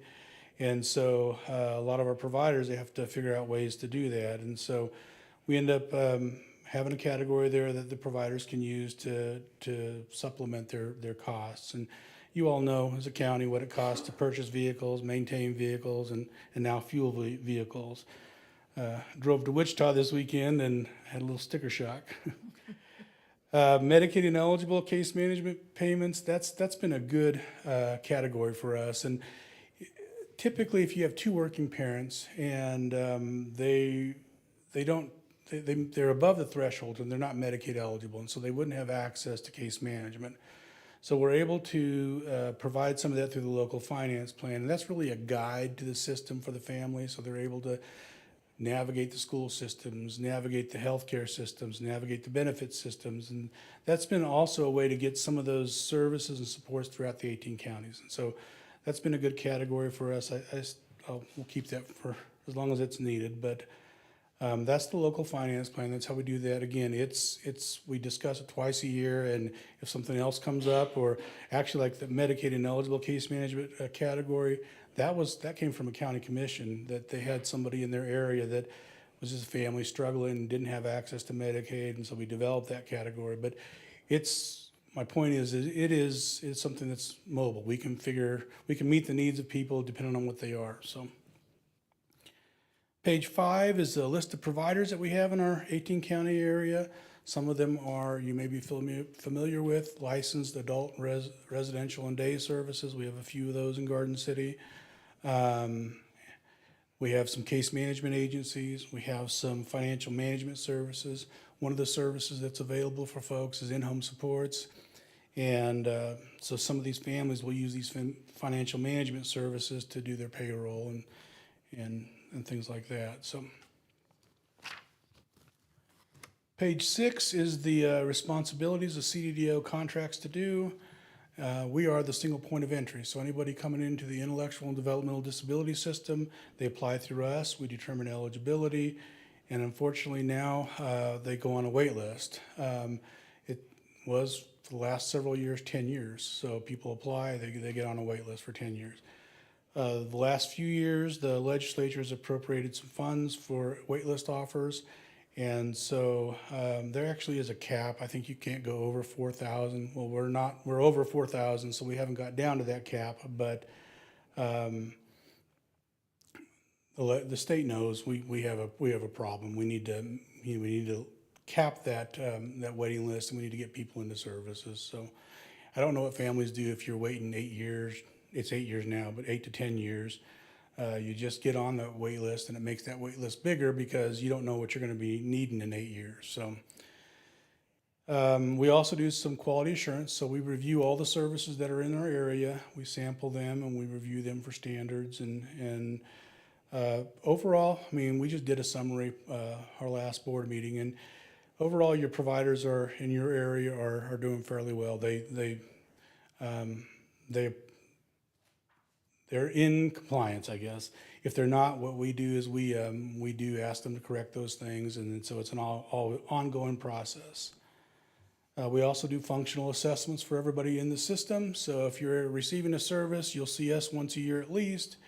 And what we do is we determine whether you're eligible for the system every year, and then also until it's going to change, but we also determined a funding or reimbursement rate for those providers. It's going to be more of a flat rate now, so that won't be so hostile. When you're telling people what they're going to get for reimbursement, it's not always the best relationship. We do some gatekeeping for folks in and out of state hospitals. And then, as you know, in Garden City and in Liberal, we have some HUD property. We manage some HUD properties. So housing is a need for our system, accessible housing, and so it is a expensive cost center, but we feel like it's necessary still. I mean, if we didn't have it, I don't know where folks would live. So page 8 is our organizational chart. Not a lot of changes. Major changes, me. I've been with SDSI for 30 years, but I've been in this role as president CEO for the last 2 years. So we cover a lot of ground with not very many staff. We have offices in Garden City and in Great Bend. Page 9 is our, just some numbers we give you every year. In 2025, we had 107 individuals who applied for services. Of those 107, 86 were determined eligible, 6 were determined ineligible, 10 just didn't finish the process, and then 5 are still pending. And a lot of times in Western Kansas, folks needing diagnosis, they have to travel. So you're traveling to Wichita, you're traveling to Kansas City, or sometimes out of state. So it does take a little while sometimes. We are working on some projects that will bring some of the resources out to Western Kansas. So, and that is what we've heard from our stakeholders, they need those resources. So, talked a little bit about that wait list. Again, it was 10 years up until recently. It's now down to 8 years, a little over 8 years. We have 4,919 individuals on the wait list statewide. Of that 4,900, we have 349 individuals in our area, in our 18 counties, that are waiting for services. And our oldest application is from 10/3 of 2017, so a little over 8 years. Any questions about the wait list? That's what everybody usually asks about. Yeah. So page 10, that's just a report the state does every year. It's a home and community-based monthly summary. Talks about the different systems, but ours is the intellectual and developmental disability system. This report shows that as of February 2026, there were 9,840 individuals in the intellectual and developmental disability system, and then talking about that 4,919 folks that are currently waiting. It always increases. There's always more folks needing the system and the resources than we have funds for. Page 11 is the breakdown of the community developmental disability organizations across the state of Kansas. There's 27 of those. Again, like I said, most counties or most CDDOs are made up of a region, of a catchment area, and ours, we say number 21 there. So we cover the 13 counties in the southwest corner, and then 5 counties around the Great Bend area. One of the things you may hear, and I think I talked about it last year, but a conflict of interest. The feds have told states they have to be conflict-free, and so Kansas has been working on separating CDDOs and providers. So if I was a provider and a CDDO, I'd be competing with all those affiliates of ours, and the feds have said, hey, that's not a good design. So they're in the process of fixing that or working on that statewide. We are conflict-free here, so it doesn't pertain to us, but it's a big issue. I hate to take up some of your time, but my booklet only had 5 pages, and you're referencing colored pictures and so forth that are not there. Derek, would you either...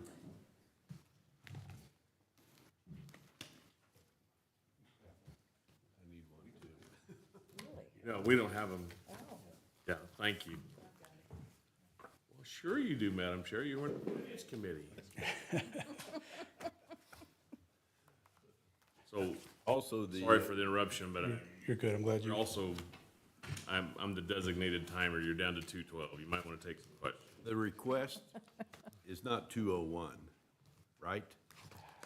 Let me look at that. Or is it 101? You referred to it as 101, and then 201 is what I've got in my book. So the 2027 request is 201, 428. Last year, we requested 198,983. Thank you. Actually, that brings me to the end. I mean, I can tell you that we have in Finney County,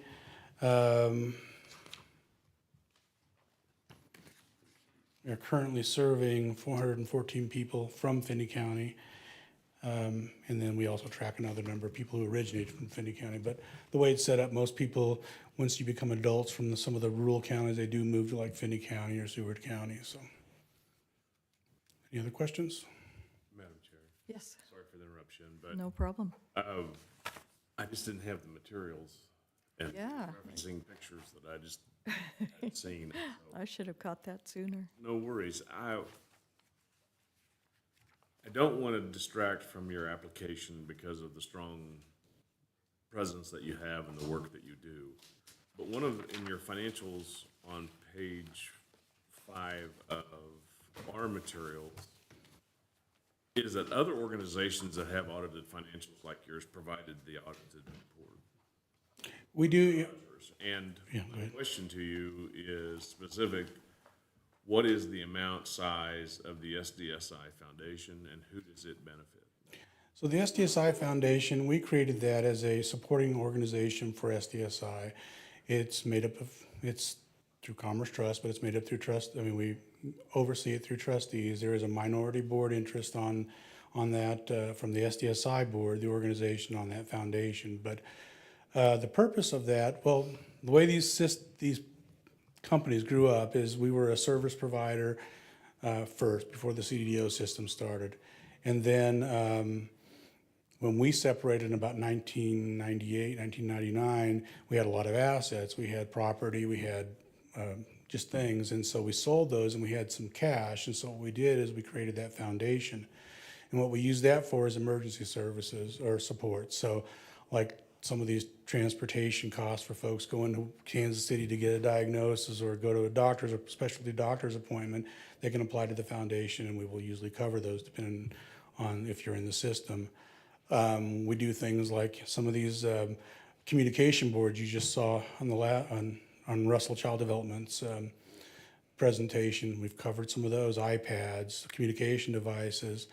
We haven't done a lot of home modifications, but that's one of the things that people need. Ramps, bathroom remods, but we do have a provider here who is now certified to do those. So they've been here for 1 year at least, but we'll see how that works, see if we can get some folks. My specific question is, what is the size of SDSI Foundation?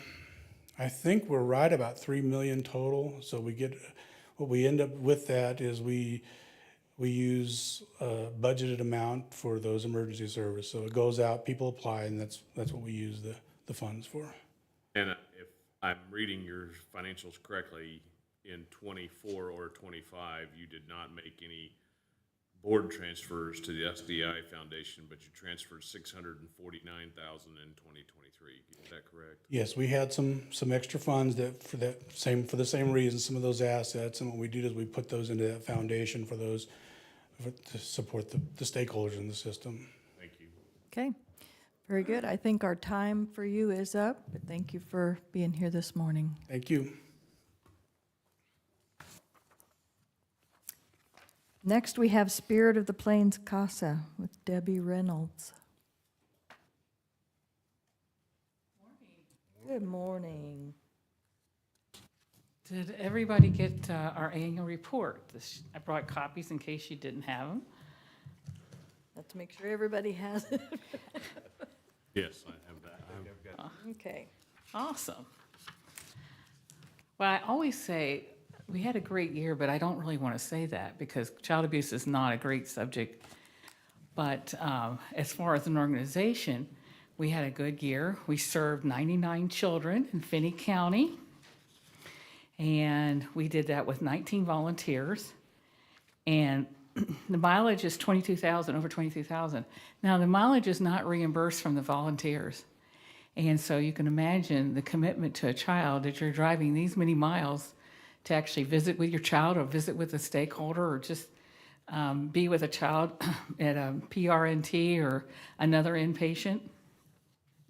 We had over 1,200 volunteer hours with the 19 volunteers, and they had over 3,600 contacts, and that is contacts that maybe it's a teacher or it's a therapist or it's a doctor, could be a parent or a foster parent. And so each month they submit all their contacts, all their hours, all their mileage to us, and we use that information to actually write our grants from. I say we're little, but we're very mighty in what we do. And there's only 3 people in our office. And so the lion's share of our expenses is in actual salaries. Unfortunately, we were assigned 58 children that we were not able to serve. And of course, I stood up here every year since I've been in this role saying my goal is to serve 100% because the children who have been assigned to us definitely deserve that type of advocacy. Now, one of the things we've done that hopefully I can report something different next year, is that I wrote a grant for a project to look at marketing for recruitment of advocates. You know, we've done a really good job of raising our funds and raising our balance sheet, but we haven't done a very good job since the pandemic of raising advocates. And so we have sent out an RFP for a communication plan for different businesses to help us come up with a plan to advocate for the recruitment of advocates. So we're hoping to see a change in that because we know that that is the backbone of what we actually do. It's that the board will make a decision this month about who they're going to choose, so I'll be really excited to see the fruition of that plan. So there's been some really neat plans that's been actually sent to us.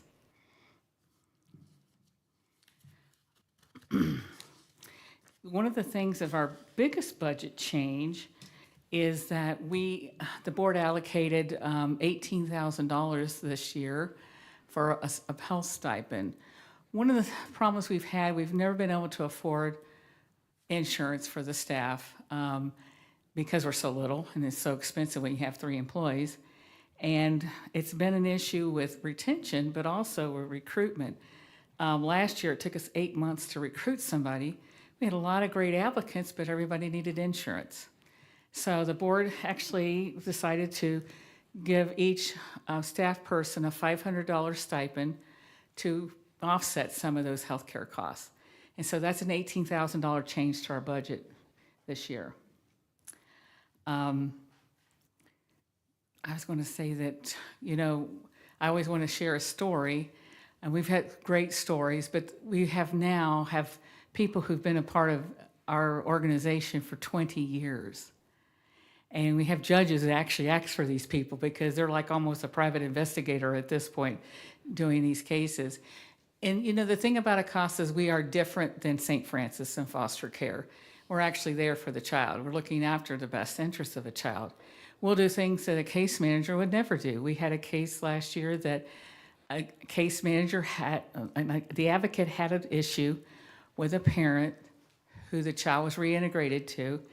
They were in Enid, Oklahoma. This advocate drove to Enid, Oklahoma on her own dime and discovered that the child had been physically abused in that state as well, but nobody knew it. So she reported it. The child's back in Kansas with a grandparent, is going to be adopted by the grandparent. So we go above and beyond what everybody else would do as far as in foster care. And it's because we're consistent. You know, a person gets on a case, they stay on a case. The average case that we do now is like 25 months for once a child is removed from home. Our numbers are changing in the state of Kansas because they're not removing as many. They are doing a family preservation contract, which allows the child to be with a family member, kinship placement, or maybe even stay with the parents and try to resolve that, because we feel that the state feels like it's best for kids to be with their parents. We feel a little different because we're like, oh, the kid's really safe. And so that increases our involvement in the home as well. I'm short and sweet, not like Steve Sandoval. Anybody have any questions? You know, once again, I don't have any questions, but my comments are more for the viewing public today. You know, as I've mentioned before, this is an opportunity for them to see what, you know, the requests we get and for why, as it, again, is quality of life. But me and Mike and perhaps Jerry, we were in law enforcement for so long that we remember a time before CASA existed, and about the children who were victims of a crime or child in need of care who didn't have an advocate for them as they were moving through the process. And a lot of times the reason that CASA was begun, if I remember right, is because a lot of those kids were falling through the cracks, or they weren't being represented in court, you know, and they weren't getting the representation or the service that they needed. And so your organization began, and we saw the fruits and the benefits of it. Again, it's one of those quality of life issues for the kids who are at risk in our community. And you're there to speak for them in court, because their attorney is there for the attorney process, the county attorney's there for that process, the judge makes a ruling, but you're actually there for the child. And I just want our viewing public to see where their tax dollars are being spent and what it's going for. And again, a $15,000 request from Finney County for the service that you provide is, well, it speaks for itself. So I just wanted to share that for our viewing public, because we all here know, and you know what it is that you do. But I think our community isn't aware completely and fully where their tax dollars are actually going. I totally agree. I mean, there's so many times, even after all these years, we've been here since 1989, people don't know what we do or we're even here. One of the nice things we've added this year is on the new classes of police officers, we're actually going and speaking with them before they're even out there to talk to them and how we can be a part of them with, as far as helping them understand what our role is, and also giving them bags and giving them resources that we can help them. I can't tell you how many different recruits they're from Garden City, had no idea we were here. Yeah. And so I think that we're lucky to have a CASA, because there's a lot of counties in Kansas that don't have one. Any other comments? Only to follow up on Commissioner Baskew's theme is that many people don't understand that your volunteers, first of all, are volunteers, but they're trained volunteers. Your program is about training them about how the child welfare system works in court. And I've only been doing it 42 years. Kevin and Mike, about that same amount of time, commissioners. This has evolved from not having a phone, not having a desk, into having an office and a place where volunteers can come seek you out and you can make referrals and so forth. And a court-appointed special advocate in our child welfare system, the court appoints them a guardian ad litem who's supposed to do what's in the best interest of the child, who's an attorney who may or may not be trained adequately according to the Supreme Court guidelines, because in our rural counties, we simply don't have the lawyers. In Finney County, we're very fortunate to have the Super 6 contract and the representatives who serve on that contract to be well qualified. Then a child in that system, as you well know, Debbie, can have, as they mature, a person different from a guardian ad litem called a special advocate attorney. Mm-hmm. And that attorney is supposed to advocate for the child. Well, what you find is that the court-appointed special advocate is the person who's had many more experiences with children. And you find that children like to use their first line of, well, let's just say in criminal parlance, their first line of lies to whom? Their lawyer. But who's the hardest person to fool in the room? The advocate. And so I think that if the viewing public really understands what our volunteers are doing, they're not getting paid, they're watching the system work, and they're there solely for the best interest of the child in the court system. And no more do we have people or children falling through the cracks. And finally, I'll summarize again today. We're judged as a society how well we take care of those who can't take care of themselves. And your advocacy for children in court system should be admired. And I wish you well and continue all your hard work. Thank you, Madam. Thank you, Jerry. I mean, I'd like to say, even beyond a case, so many of our advocates, they know that child, even when the case is closed, doesn't have a mentor, doesn't have somebody in their life, doesn't have that consistent adult. And so they become that even after they're 18. And we have a case now where a case was closed and the father was sexually trafficking his daughter. And who stepped in? The CASA advocate. She's now in court with that criminal case with her because she doesn't have anybody else to help her navigate that. So I appreciate your support, I really do. Any other comments or questions? Okay, thanks, Thank Debbie. you. And last but not least, we have Compass Behavioral Health.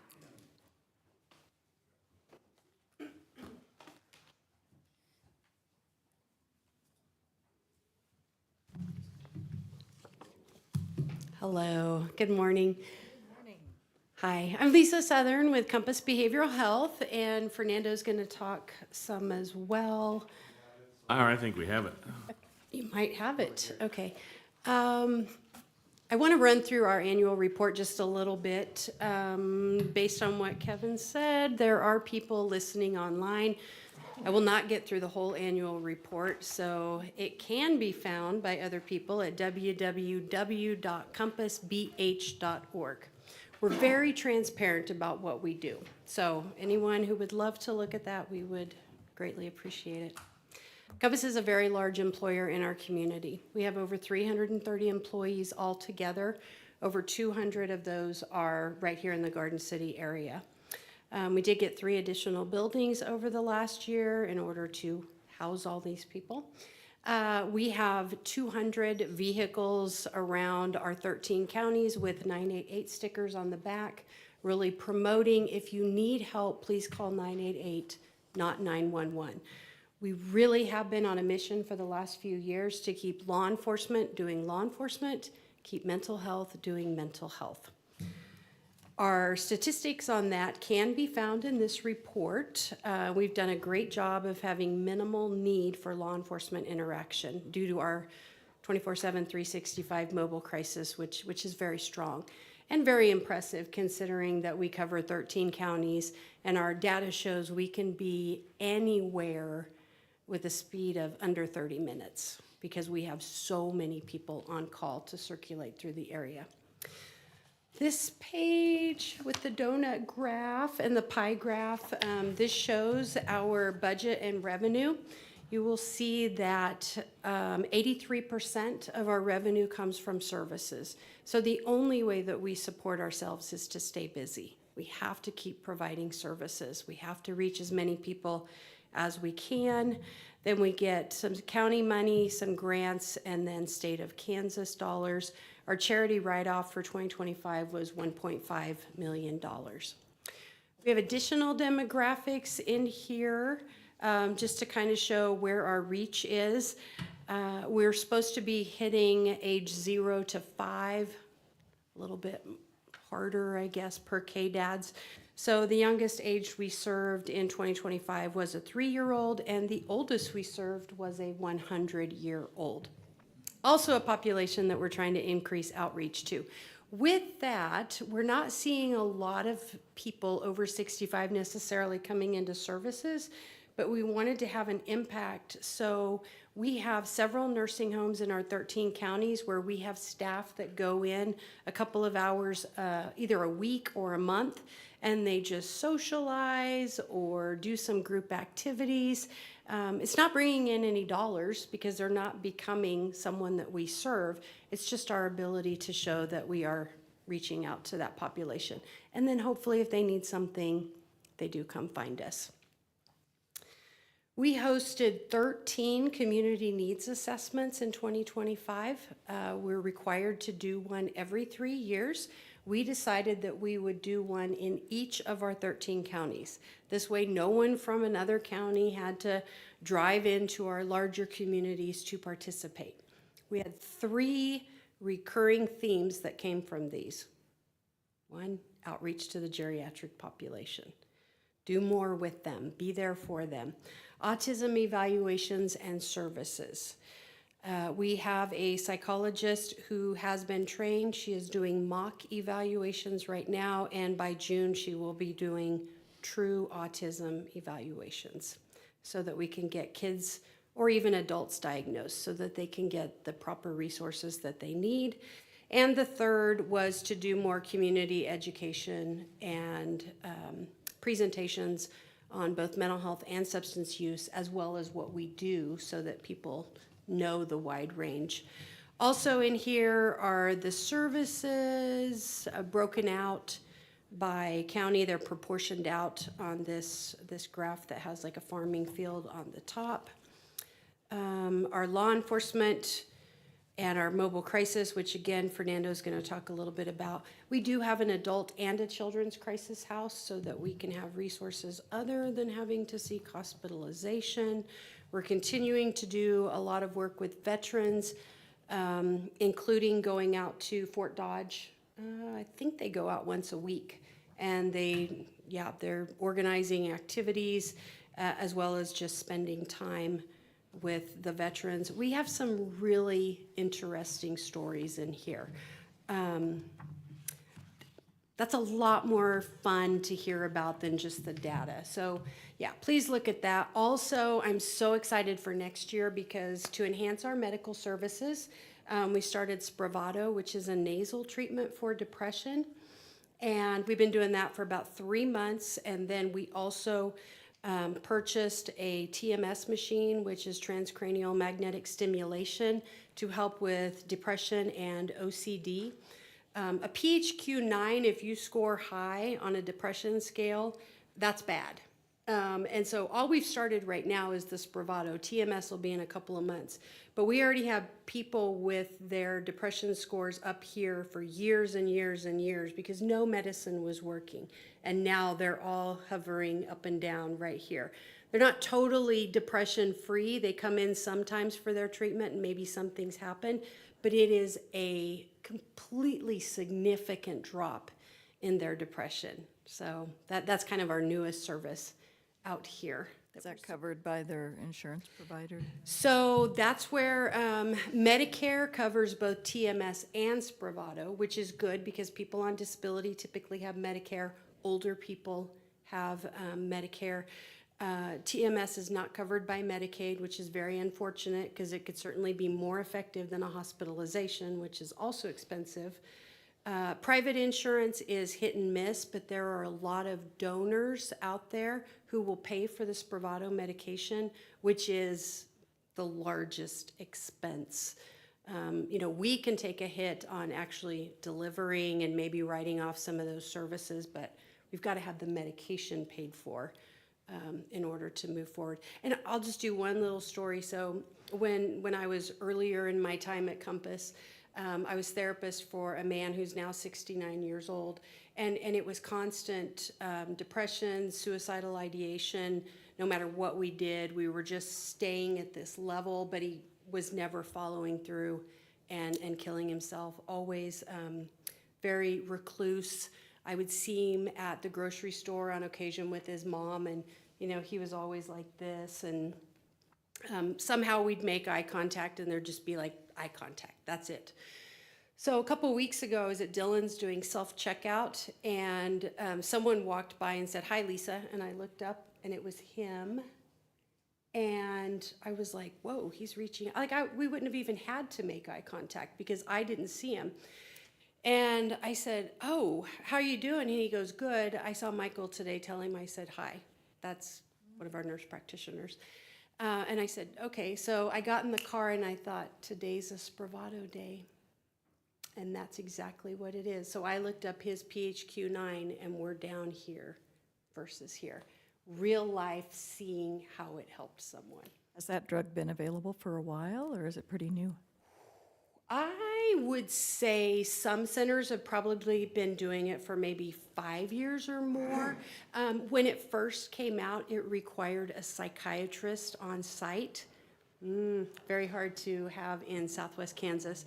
So we just have nurse practitioners and a psychiatrist who is remote. But now the guidelines changed for both TMS and Spravato, and a nurse practitioner who's properly trained can provide the treatment. And is that a daily treatment or a weekly? Or Spravato is, I believe, 2 times a week. You have to come in, and you are there for about an hour and a half because there's some side effects, so you have to be monitored. TMS is, I'm going to say, a 7-week treatment. Best outcome is if it's every day, but it's 15 minutes. You're in and out. So if you had to get to work, you could come over, do it, and then leave and not have that long time that we have to monitor you afterwards. And that'll be in a couple of months? Should be. The machine arrived. It's just getting everything in place. I think, I was telling Christy, our nurse practitioner, I said, I feel like with Spravato, we were so excited. We were kind of in this ready, fire, aim. So we went quick, and I don't think we had all the insurance stuff figured out. So I said, before we start TMS, I'd really like to make sure we're ready, aim, fire, not have two things we're trying to figure out how to perfect. So, Well, I have maybe an unusual request. I don't usually request this of our outside providers, but I really hope that you will come back and once you have some results, let us know how that, is it TMS? TMS would be, Yeah, yes. let us know how that goes. I'm anxious to hear. Great. So for our next board meeting, I am going to pull off some of these depression profiles and show, the impact of doing this. Yeah. Thank you. We always believe, and I know our board believes this, you can have some things where you lose money, as long as in other areas you make money or you break even. So, we're very careful in what we select, but we do know with TMS and Medicaid not paying for it, we're going to do some people with Medicaid, and we're not going to get any dollars for it. But again, if we can just keep a good balance, maybe we can keep some of these people out of crisis, out of the ER, out of jail. The results are phenomenal. Okay. Yes. Excellent. Okay, your turn. Okay. I don't know what else, share besides, all the things that Lisa said. But I mean, a couple of things that are going to be always exclusive to Finney County, since it's our biggest county and the county that gets more services from us, is ACT, or the Assertive Community Treatment, which is the team we talked last year about it. The targets these individuals that are struggling with compliance with treatment. Let's say they go to Lawrence State Hospital and they come home, and once again, they are not, instead of they missing their appointments, our team, they get referred and they agree to it, our team tries to go to them. I mean, as they call it, is a hospital without walls in the community in that sense. So people or employees go to the houses, try to take him, groups, get him engaged, making sure that they take their medications, once again, to decrease the likelihood that they go back, or at least extend, the window where before it was once every month. Now, if they need to go, it's more of a, severe case. We have our corresponder program. This is the second year that we're doing it. I mean, I think our relationship with law enforcement and both sides, for us to understand their process and they for us to understand their process as well, has been, great. I mean, so now we have a better understanding what they need from us, and at the same time, what they expect from us when we are going to be called. So our corresponder, person is once again every day at the law enforcement center, sharing information and guiding them through some of these mental health crisis when she responds and helps them navigate or de-escalate some of these situations. Well, we have a person at the jail, so also, we just know Concentrated Police Department, but also the jail, because a lot of times, people that are there need help just to walk through the system, or what they need to go to receive a mental health assessment, get back on their medications, So we have this person that works with the jail and them as well, like I said, providing information or helping them start services. And that's been great. I mean, we go to the JDC, where we provide services to them, and once again, it's great because a lot of times in the past, these were the group that once they get arrested or were, there, they were not receiving service, and it could be from a week or 2 weeks, sometimes months, and, the staff there notice, how secluded or isolated they were. So, I mean, we try to once again be in our community, participate in events, get out there, our name and everything, and the services that we provide. The school system too. We went, from 3 years ago from 2 days, and now we have 7 days, of staff dedicated to the schools, from the, elementary all the way to the high school, which once again is great because nowadays parents don't have to leave their work, take them out there, go pick up the kids and then take them to the session. Now our therapists are there, and I mean, we are always talking with our liaison, and we might increase another day. So that's good as well. I mean, we have our assessments to determine if someone is competent to go, to stand trial. let me see. One of the things that we take pride in is, I mean, and this is the third year at least that I'm being there. 2 years ago it was 1, 2 employees. Last year was 3. Now this year 6 employees that have pursued their master's degree, you know, in social work or counseling. And these are employees that are from, you know, well, all of them are from Garden City. They're gonna stay here, they have a family here, and they're gonna stay with us to provide services, which in the past was a huge, you know, challenge because, you know, we didn't have openings or everyone was busy. So now 6 graduates that are gonna be joining our team, and I think next year we have at least 2 already that are interested on pursuing that. Once again, is great, which it's always a challenge to find clinicians to come to our area. So, Okay, any questions or comments? You know, here's the thing is, me and Commissioner Ute sitting next to me, we're on patrol for law enforcement when Lisa was probably in grade school and before Compass involvement with us. And back in those days, the officer made the determination if a person was a danger to themselves or others, and we took them to jail. We were able to put folks like that in jail. And we were all poorly trained for that. And then basically we shipped them off to Larned or whatever. Well, now, you know, we have Compass that's available to assist in that process when law enforcement first comes in contact with them, and then helps make that determination, or that where you don't have to take them to Larned, you guys provide services for them now, and you've basically relieved all of the pressure off of law enforcement from that point. So I can tell you, it's once again for our public who doesn't know the historical value or whatever for a lot of these organizations that have presented to us today, the huge benefit that they are providing to our community that we didn't used to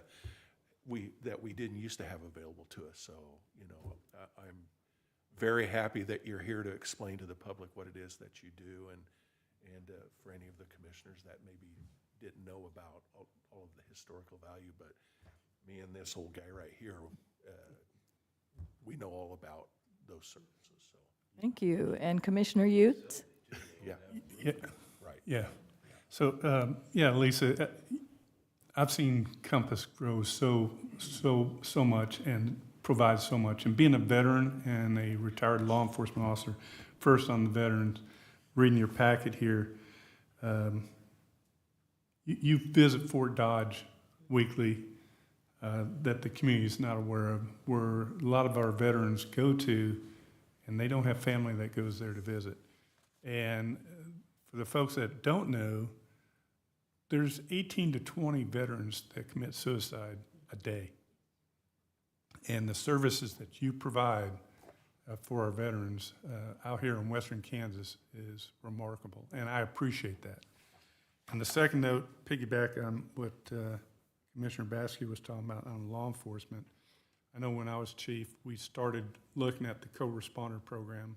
I'm so glad that Chief Pruitt and Compass partnered in this, because there's so many times when law enforcement goes to a scene and it's not a criminal event, it's a person in crisis, and having that co-responder program prevents potential use of deadly force on suicide situations, and having that partnership is grateful.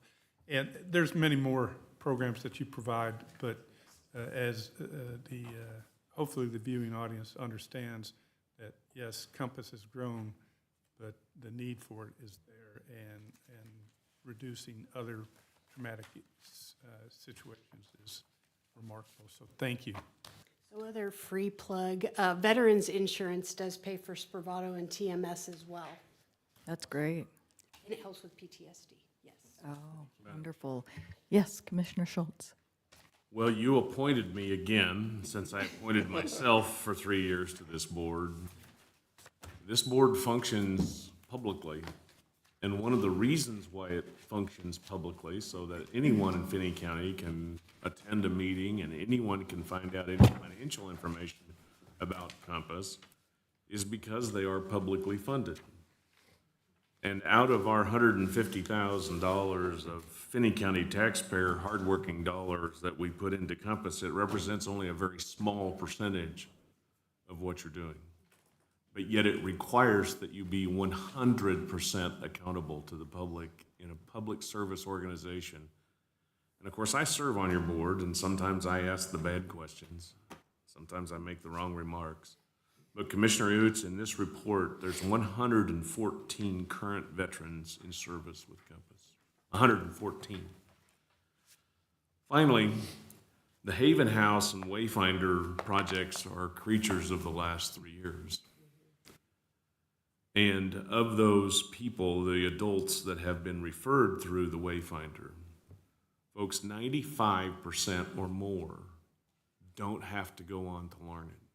I want to repeat that. And these folks can tell you that if you want to get on the list of someone in crisis to learn it, what is it, 14, 30, what is it, folks? So the public can have an idea what we're talking about. It can be 14, it can be 30 days.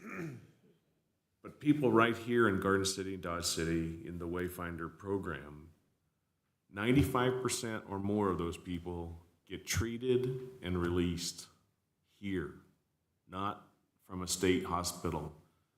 And you can imagine the efficiency of that, because our $150,000 of tax money is such a small percentage of what Compass does. But yet we're avoiding those 87 people being referred to the state hospital who has no room. And I want to also applaud Fernando and the Garden City bunch and Lisa under your leadership. Compass has gone from 200 employees to 330 over the last 18 months. I'm going to repeat that. From 200 to 330. 3 new buildings. This has been exponential growth. Don't tell me that you can't grow a professional service organization in Southwest Kansas. And people want to come to Southwest Kansas because they know they can get mental health facilities. And our small tax dollar contribution pales in comparison with the work that's being done by your staff and oversight from your board. Thank you. Thank you. Commissioner Jones? I think you guys have covered it.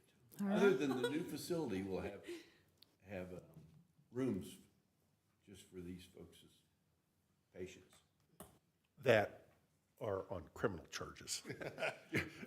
When I talked about it, you didn't have to have a criminal charge. You could be lodged in jail for alcohol abuse, drug abuse, or mental health with no criminal charges. That's the way it was when we began in law enforcement. Yeah. I just have a couple of comments. I think this is definitely an excellent value for our money. Mental health is a significant issue all across the nation, and I appreciate everything that you do. I know that you folks work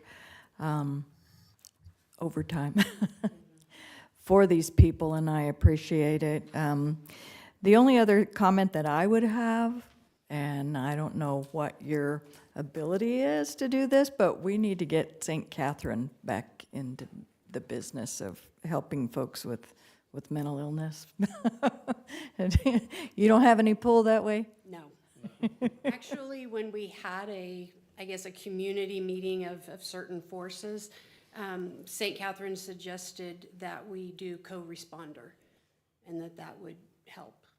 So, I don't Okay. see All right.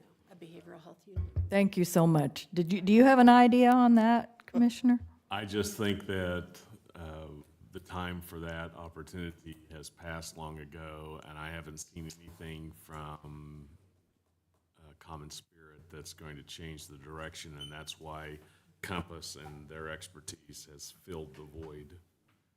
And we will continue with the community-based mental health. And we need to continue to support that, absolutely. Okay, thank you so much. We appreciate you.